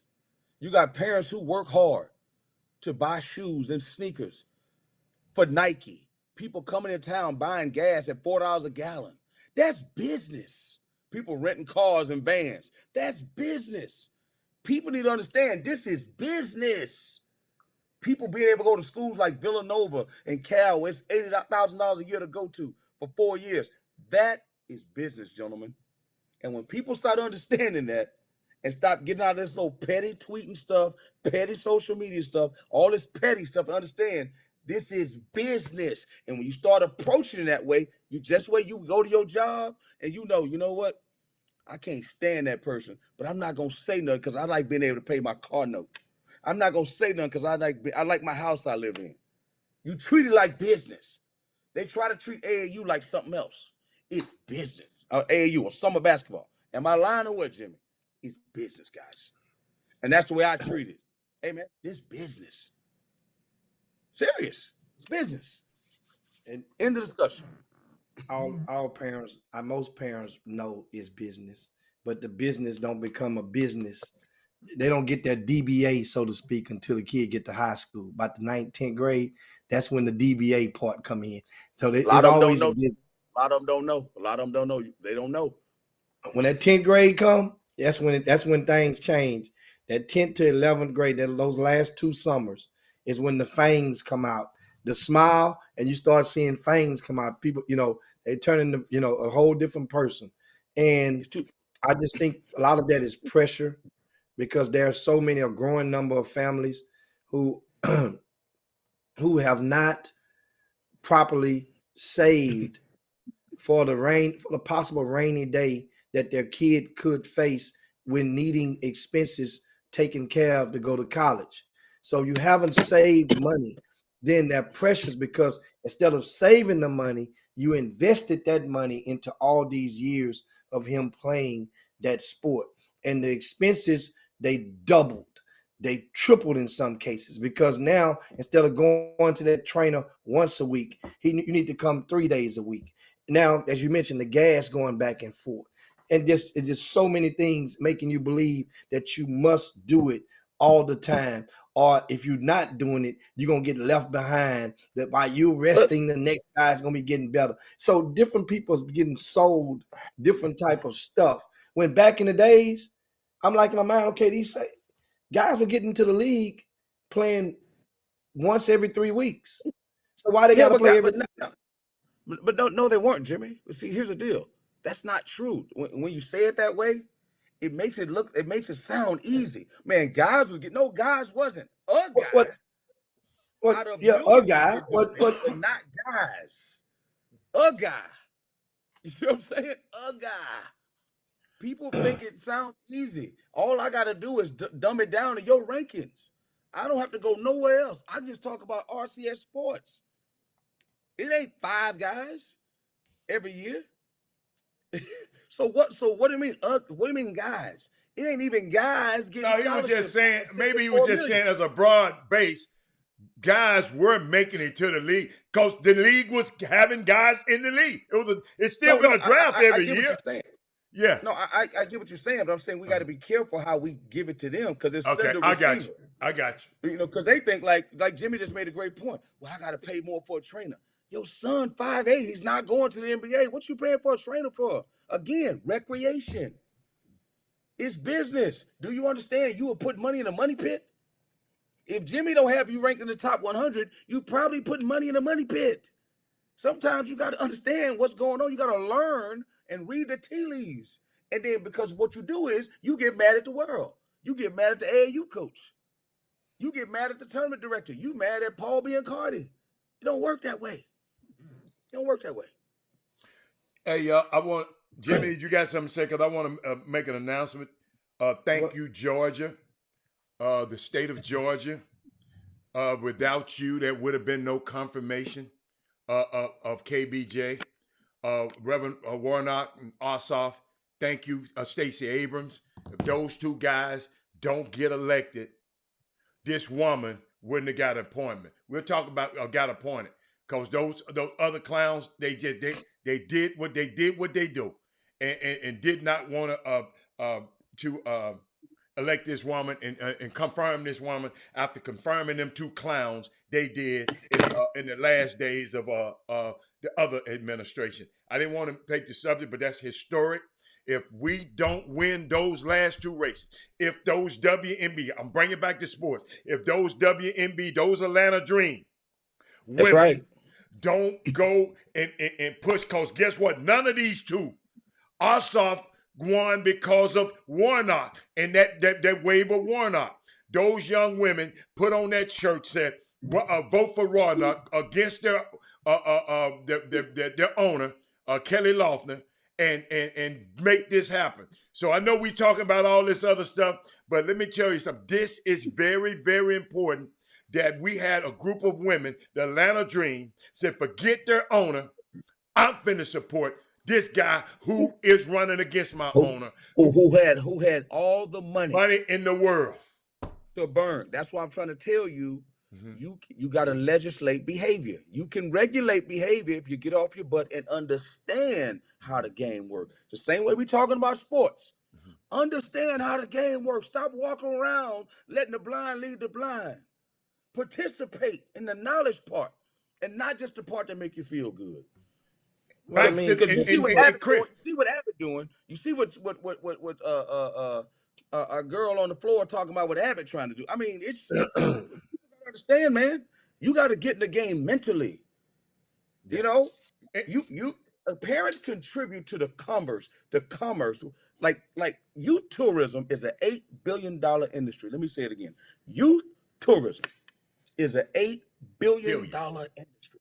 That means that Southwest Airlines, Ruby Tuesdays, Applebee's, Hertz Rent-A-Car, you name it, Nike, Under Armour, Adidas are all profiting. What are you getting? What are you getting? I like what I got. Stop being the blind. Yeah. I'm looking at what Herman just said here. Xavier has full rise on academics. There is more money out there available. There's hundreds of millions in athletic aid. That's left on the table, Chris.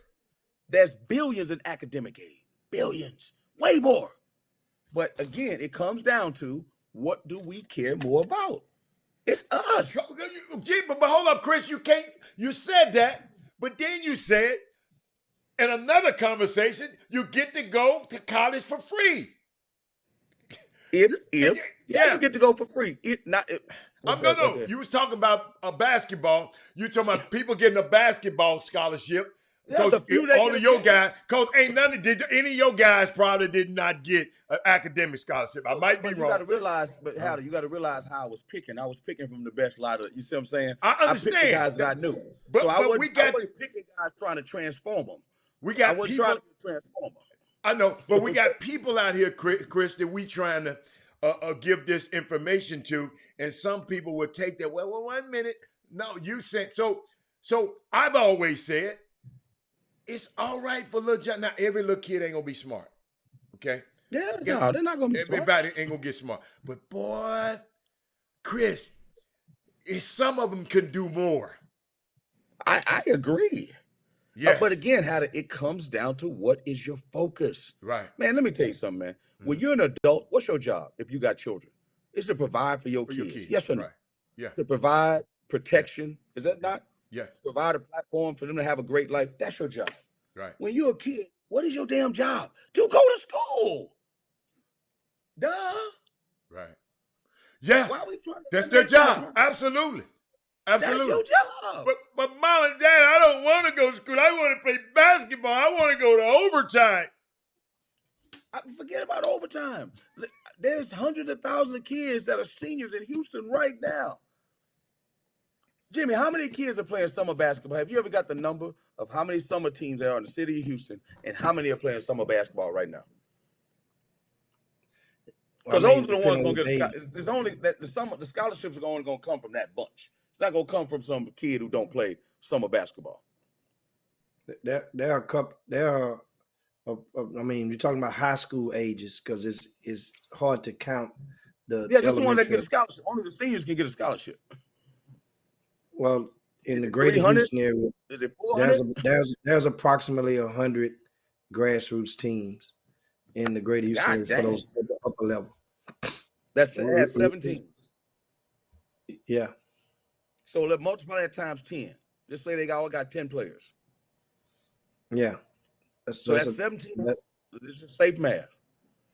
So how many Division I, how many kids get a scholarship every year? Probably 25? The numbers are down to probably about, on the average, about just say 25 now. Okay, out of 1,700, Hatter, that's the numbers. That are real hard facts right there. Right?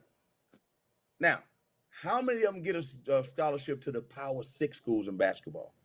That means the Power 5s plus the Big East. Out of your top 10, probably 5? Right? So we saying 5 out of 1,700. Think about that. And we're talking about the third largest city in America, dude. Educate yourself on this process. Stop trying to make it be what you want it to be. That's what I don't get. Well, man, you did the right thing. I thank God he was better than you. But you did. Thank God he was a better player than his daddy. But you did the right thing. You did the right thing. You know what the CIAA commissioner said to me that blew me away? What did he say? She said, is it better? And I've always said, you know who used to say this to me, Jimmy? Erskine McDaniel. Erskine McDaniel with the Morehouse, right? Yeah. He said, Chris, why do kids go to Montana? I don't want to talk about Montana. That's my boy Danny Sprinkle. Or go to South Dakota State, right? And not go to Morehouse. So think about this. Well, I want to play Division I. Hey, man, if you go to South Dakota State, I don't know what kind of experience you're gonna have, but if you go to Morehouse, you think you got a better chance of having a productive life going to Morehouse or South Dakota State? You tell me, Hatter. And I'm not trying to make it more about the HBCUs, but what she was saying was kids could have a better experience in college and actually get their college paid for if they were smart, or if they're not necessarily smart, if they, worked at school. Even at Division II, Division III, CIAA level, it's still about financial aid. Like, the government still give out scholarships to people that are smart. But because we're so hell-bent on, I want to go to Northwest Louisiana State. I'm like, go where? Where you trying to go? So you rather go there than go to what? Give me another school. That people will be like, you shouldn't go there. You should, like for instance, I'll say this: Texas Southern, coming out of high school. Why does Texas Southern have to get them all on the bounce back? Why can't some of these dudes choose Texas Southern from day one? It's the people around them. And I get it. Listen, man, listen. There's no way anybody could talk me going to Texas Southern over Villanova. I get that. Let's kill that right now. I'm not going to say that. And I'm not telling people to do that. But what I am saying is some of these other choices that they're making, similar to a Robert Hatter, you know what, man? We're going to Cornell. Some people are like, hey, man, listen, if we don't get this, we're going to HBCU. If we don't, you got to have a plan. Like, if we don't get this right here, we going over there. This is what we're doing. And the whole NBA thing, That is a big issue. People don't want to talk about it. Hatter, you can talk about it more than anybody else. It's insane. I'm like, the league? Man, come on, man, stop. Every year, Jimmy, give me the names. Every year. It's like one every year. It's Quentin Grimes. Well, who's before Quentin Grimes? And Quentin Grimes had to work to get there. He had to work to get there. Transfer, go to Houston. Jared Vanderbilt. It's one every year. He could have stayed in Kansas one more year and messed up his whole career, but keep going. And messed his whole career up.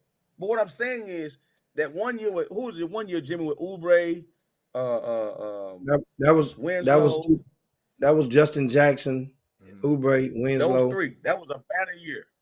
And Keith Frazier was from Dallas. Keith Frazier from Dallas, and they had somebody else. It was 5 of them.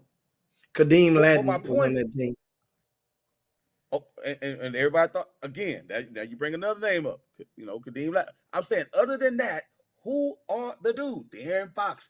Who are the dudes? Where is this notion coming from? And I don't want to chop up dudes that did make it, but where's this notion coming from that you could just get to the league? You can't, man. Everybody can do what Charles Woodson do. You right, Hatter. Everybody can do what Charles Woodson and Ty Law did. You know, I just had this conversation this morning. This morning, Chris. That's insane. Somebody called me, Hatter, you got to look at this dude. He in the league. He going to the league. Hatter. I say he's going to have an opportunity. Chris, I tried to. He's going to have an opportunity. Well, I'm this. I know this. I know this. I know. He long. He athletic. I said the G League is full of them. Full of them. Full of them.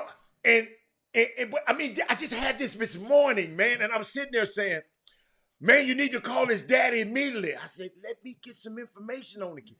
Man, then I looked at the kid. Hey, Chris, you're exactly right, Chris. These people, and this is a basketball guy who played at a high level. Hatter, I said, just pump your brakes, player. Pump your brakes. Stanley Jackson was a McDonald's All-American. If it wasn't for the pandemic and this crazy stuff, he'd still be wherever. Was a one and done. And then they have a great year at Arizona and still came out. So that's all, man. Parents, we just ain't nobody try. Well, those guys, I want to turn it off. Those guys are no. Just keep trying to go to the NBA if you can, but understand how hard it is to get there. So Hatter, this is what I'm saying when you say about the Houston Hoops or JL3 or Live On. If you think your kid is one of those dudes, put your kid on one of them teams. Yeah. I'm just letting you know that right now. Yeah.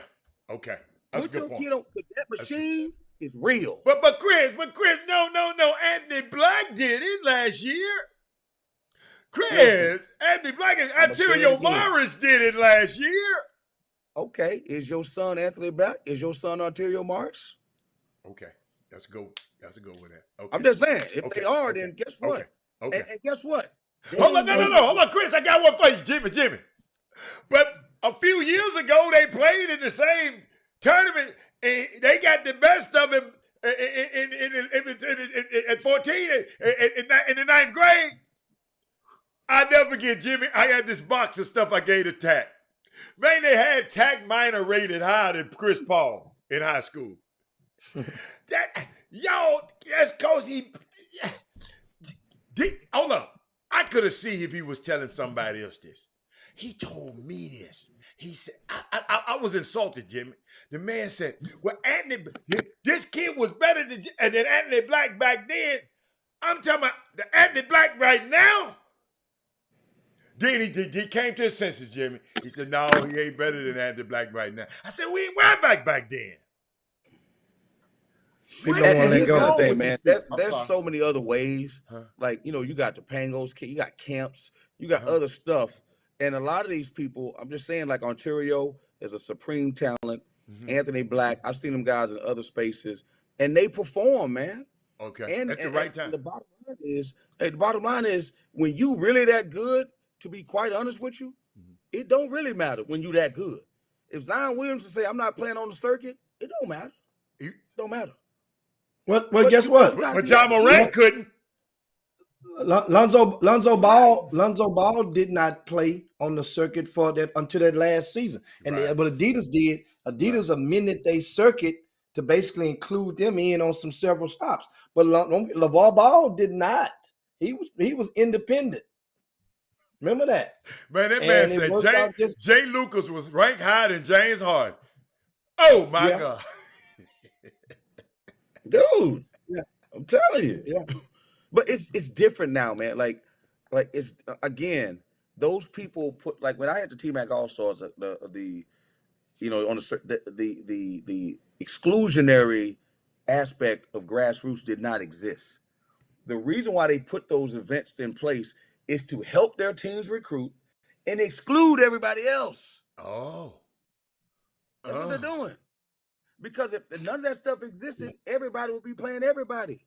So you can be a kid and play on the EYBL and never play against a kid that play Under Armour and never play against a kid that play Adidas. Mm-hmm. Ever. Unless you Ever. play in the camp against them. So you never see them square off in a lot of ways. That didn't exist back in the day. So you don't never know if this dude's better than that dude. You know? And guess what they have to do with what ends out as the greatest equalizer. They got to go to college. That's what it is. You got to take your butt to college. You know what I'm saying? Johnny Davis, not highly recruited. Came off the bench with Wisconsin. Keegan Murray. They talking about both of them being lottery picks. Ochai Baji. Dude, Asha Sheway, player of the year. Talking about may not even get drafted. Kofi Coburn, first team All-American. Telling him to stay in school. He may be coming out anyway. Yeah. Drew Timme, staying in school. Well, is a bucket getter in college. It's the kids from Baylor, Kendall Brown and Sohan. They talking about them being first-round picks. I don't think either one of them averaged 10. The kid, J.D. Davidson at Alabama, the year before him, the kid that got drafted was hurt half the year, and Herb Jones was player of the year in the SEC. Y'all got to understand, man. You got to do some research and understand. It's not checkers, man. It's not that easy. But at the end of the day, all I'm saying is, let's make sure you back your bet, man. The trapeze artists don't get up there without the freaking net at the bottom, man. Crazy? He ain't crazy. You fall, you dead. What you doing, man? Put a net at the bottom. We're still gonna think it's cool what you're doing. It's cool you play on the hoops. It's cool you play with Harrison. It's cool you play with Rick or not Rick or Yuri or whoever. It's cool. But make sure you got grades, homie. Make sure you go to school. That's all we say. Take advantage of the whole experience. The whole You experience. just act like you're going to win a lottery because you're paying your money. I'm like, what? Yeah. People don't think it applied to them. Not my child.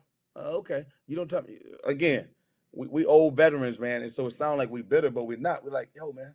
Yeah, like R.B. Coleman led the nation in scoring and didn't get drafted. Yeah. The other kid, Jonathan, what's his name? That played at U of H? He got a check. What's his name? Jonathan something played at U of H, right? No, you talking about, now you playing Baylor. Talking about Jonathan Motley? You talking about Jonathan Simmons? Jonathan Simmons. He's another one. Yeah. I'm just saying, like, people don't understand the road that these dudes have to take when you're not a dude that everyone talks about. I'm with scouts all the time. Howdy, you know scouts. I sit there. Guess who they talk about? The dudes that everybody else talk about. That's all. They don't sit there and talk about nobody know. They don't do that. They talk who he play with. Oh, well, I need to go see him. When you play at Toledo, you may get one chance. When you play at Duke, you're going to get 100 chances. That's a good one, that, Chris. That's a good one. I'm just telling you. I'm going to tell you that's something funny real quick. I got to roll. Look at the NFL draft mock drafts. I want everybody to think about what I'm about to tell you. Now, basketball is different because that's 350. FBS is 120. Bucky, I'm looking at Bucky's top 5 at every position. Right? Bucky, I don't know Bucky's last name on Fox. In football, every dude almost played for a Power 5. I'm looking going like, hold on. What a dude that I'm talking about almost every dude. You talking about on the mocks? On the mock draft? Oh yes. Almost every dude. Every dude. Power 5. Yeah. I'm on every dude. So if you are a parent and you want your kid to play in the NFL, what should that tell you?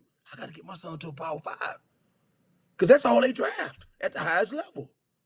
Now, basketball is a little bit different. That's in the higher rounds. In the lower rounds, In the higher rounds. I'm just saying you're that's talking their about, goal. but Chris, but it's also data, because I know you like data, that the guys that's drafted in the higher rounds don't wind up being better than the guys in the lower round. The guys in the lower round wind up outperforming the first and second rounders. But how do you know, like I know that money when you get it initially, though? That When money you get crazy. in this, yeah. Oh, Lord. Yeah. That's Oh, what yeah, you're doing it's good money now. But I'm just, hey. doing it for the money. I mean, people, But a lot of them don't. You remember, most of them don't make it to the second contract. So That's it's right. restrictions in the rookie deal. Always remember, it's restrictions in the rookie deal. It's called a rookie pool. Your restrictions come out when you're not a rookie anymore, your next contract. And most of them, a lot of them don't make it to the second contract. Exactly. So think about this. This is last thing. Think Okay. about, I remember a dude who says, man, my whole goal is to make it to the NFL.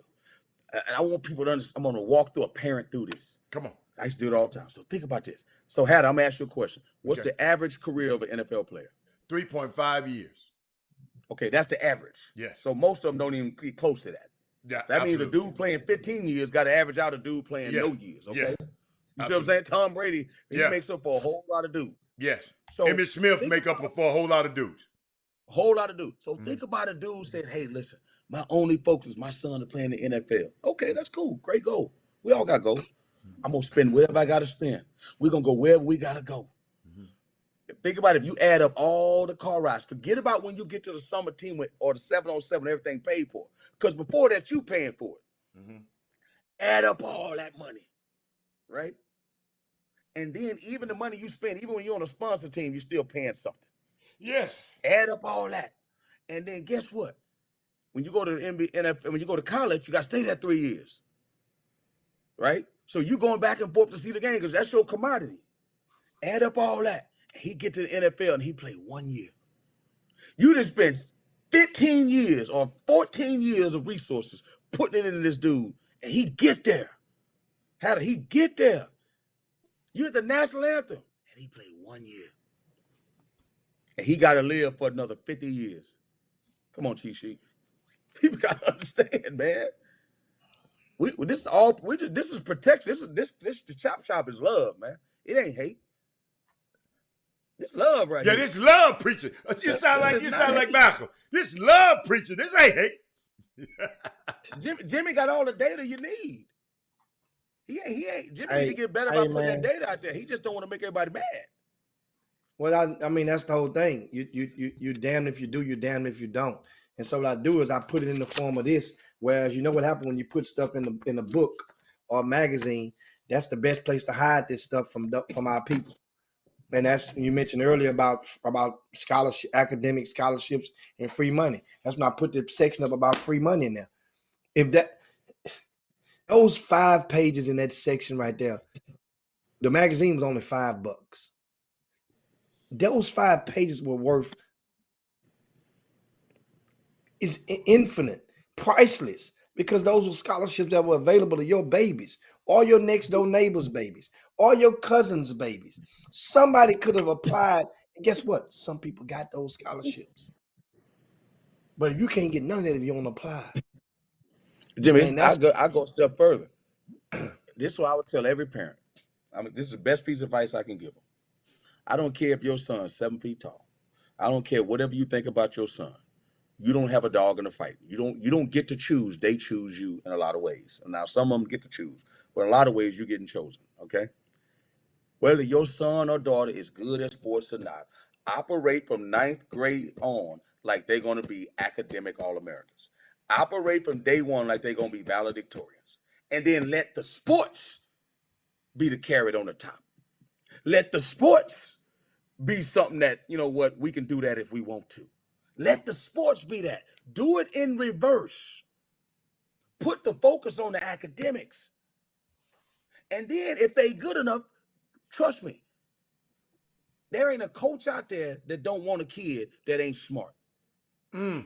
There ain't a coach out there that don't want a kid that he ain't got to check his classes every day or call his mom and tell him to make him get up on time. There ain't a coach out there that would not want that. If you actually want to increase your child's chances of getting a scholarship, when it's kind of close, Ty go to the best kid. Ty go to the best student. Boy, you preach. Jimmy, speak on it, Jimmy. Tell him. Yeah, I mean it's guys. A lot of these kids out here, bottom line, they emulate. I say it all the time. They emulate whom they idolize, and a lot of us, even if there are some things that we don't even know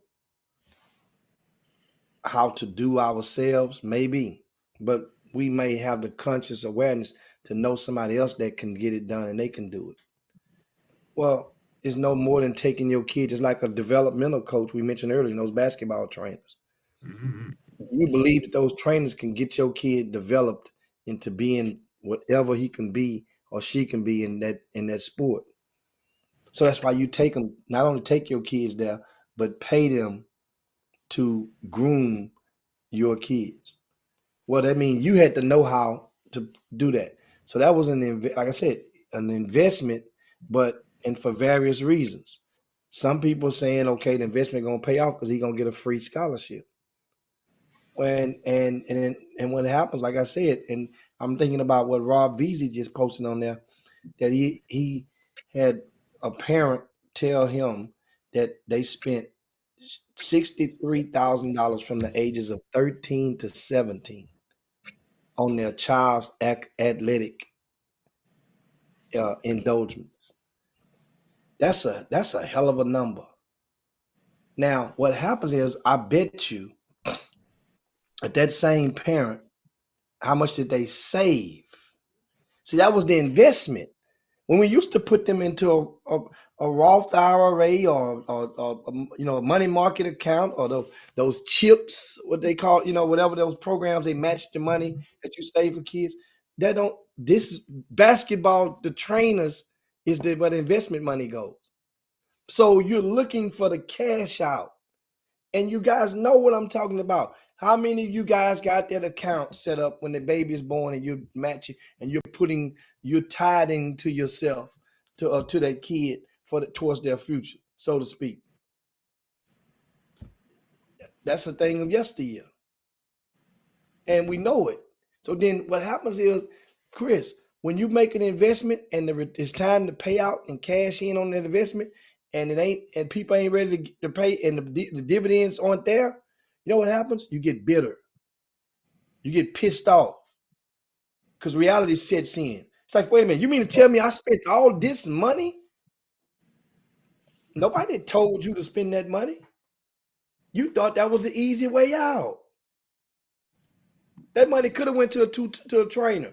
Remember, we first started the chop shop. I think we had told a story that some of the viewers had enlightened us about some academic camps that certain colleges used to host on their camp. We know Prairie View, they had forensic camps that little middle school kids can go to and like a regular camp, but they'll go to classes, forensics.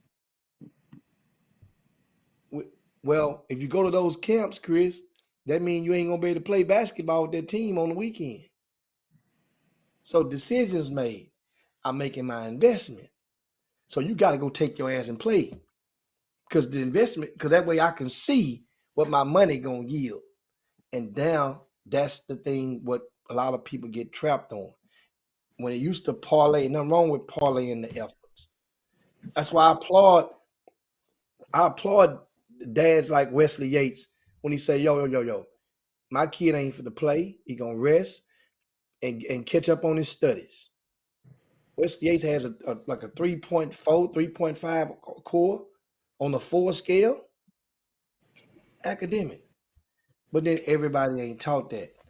And then even if you're a grassroots coach or a trainer, you could still parlay that into that kid. And I explained that you can still do. You know why?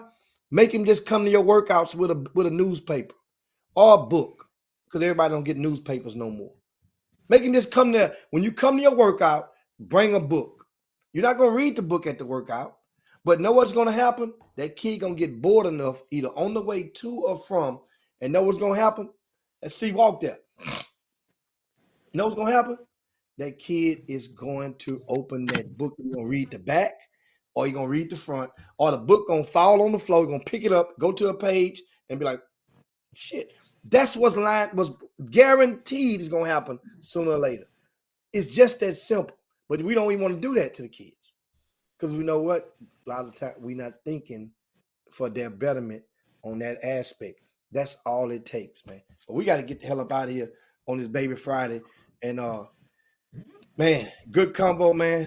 You guys missed it. If you missed out earlier, go back and watch the show. PJ Haggerty joined us at the very top of the show. It was a great combo. You got a chance to introduce us to his mindset. And you know what? You could tell by his game. Now you heard him talk, you see how mature his mind is.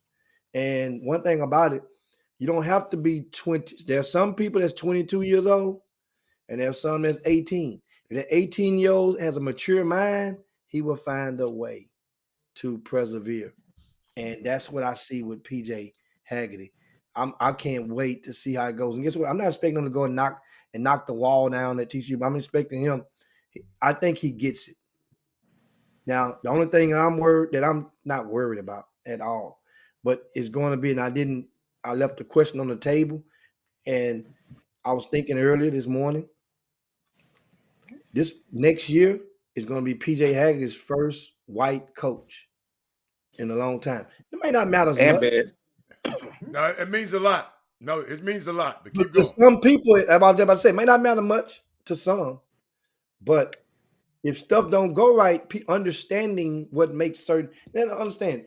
Jamie Dixon and coach with a lot of black kids. Yeah. We ain't talking But about that. We ain't never talking about had a Jamie white- Dixon right now. We talking This ain't about nothing to do with white. It ain't nothing to do with Jamie Dixon. right. If PJ Haggerty, certain things, that this is what you've been coached by. This is what then it could become a challenge. It could become a challenge. Great point. And that's all I'll leave it right there and make you guys. I see a Walter Yates sighting on the boom. Nobody want to talk to Walter. He come on at the last end of the show. Well, Yates better go sign some dudes. Go sign some dudes. He got some dudes. Can Walter Yates even coach? Yeah, he's a head coach. He's a head coach at a Chris, you get a job as like an that. assistant, Coach he can hire you. Holy He ain't Patriot. like his dad. College. Yeah, Hey, Walter that Yates apple gonna get fell it done. far from the tree. That apple fell far from the tree. Yeah, Say, but Chris, we gonna get out of here, man, Jimmy. Yeah, Walt, you might be able to get Walt a money game. You might be able to get him a money game. You need to give you a call. But anyway, guys, give 50 we'll see cents. you guys. It's time to slide down Dino's back and yabba dabba do this thing. And guess what? All weekend, Tiger Woods is gonna keep everybody captivated. And guess what? It's gonna be more of us watching golf this weekend than we have in a very long time. Go Tiger! Of course, we also want to remind you guys about, I think Haller broke the news. Remind us that KBJ is indeed confirmed for the Supreme Court, and that's great news. Also, two other coaches, former coaches in the NFL, have joined that class action lawsuit by Coach Flores, and also they've amended the lawsuit. Chris and Haller, the lawyer for Coach Flores, that directly accuses the Houston Texans, and you guys can check that out. That's a hell of a shot. Directly puts them in the new amended lawsuit, but they took him out of their finalists after he came out with his statements and lawsuit against the NFL. That's going to be big news to talk about. And I want to give y'all something to think about over the weekend. Chris, I want you to think about this too, okay? During the racist Jim Crow era, this was the final vote confirmation for Thurgood Marshall, the first African-American to Jimmy to be appointed to the Supreme Court. This is 1967. The only black Republican was Senator Edward Brooke, right? He voted yes. Okay? Voted yes. On this thing today, history will record, y'all don't ever forget this, that the only black Republican in the United States right now is only black Republican is Tim Scott. He happily voted against the first black woman ever to serve on the Supreme Court. I want y'all to remember that history. That clown happily voted against appointing that woman, man. That's all I wanted to tell y'all. Y'all go read about it. He just got his stuff in the history books. That's for damn sure. He got himself in there. He made history. Yeah. So and Jimmy, baseball started tonight, right? Baseball started tonight. Yeah, Valdez, baby. Valdez on the mound for the Astros. We playing in LA. Ohtani is on the mound for the Angels. And here goes this new look Astros post Carlos Carrera era for the Houston Astros. Oh, where did Carlos go? I didn't know he left. They couldn't go pay to him. Minnesota to the Twins. They didn't want to give him. They didn't want to give him $100 million. No, it was more than that. More to it than that. You know that. The Twins. Oh my God. Yeah. That's all right. We're out, man. Anyway, Thank guys, y'all. we're up out there, man. See you guys on Monday. You guys have a safe week. Make sure you go to rcssports.com. Check out the schedule for the Kingwood Live, which tips off tomorrow evening, Friday evening through Sunday. The schedule is done. We have about 80, 85, 86 teams is going to be in action, which is a very, very good turnout. Be primarily over at the gym and a couple of the locations on out. If you want to come out and chop it up with us and watch some good basketball around the area. But Robert Haddon, Chris Walker, see you guys on Monday. We are up out of here. Peace. Chop shop.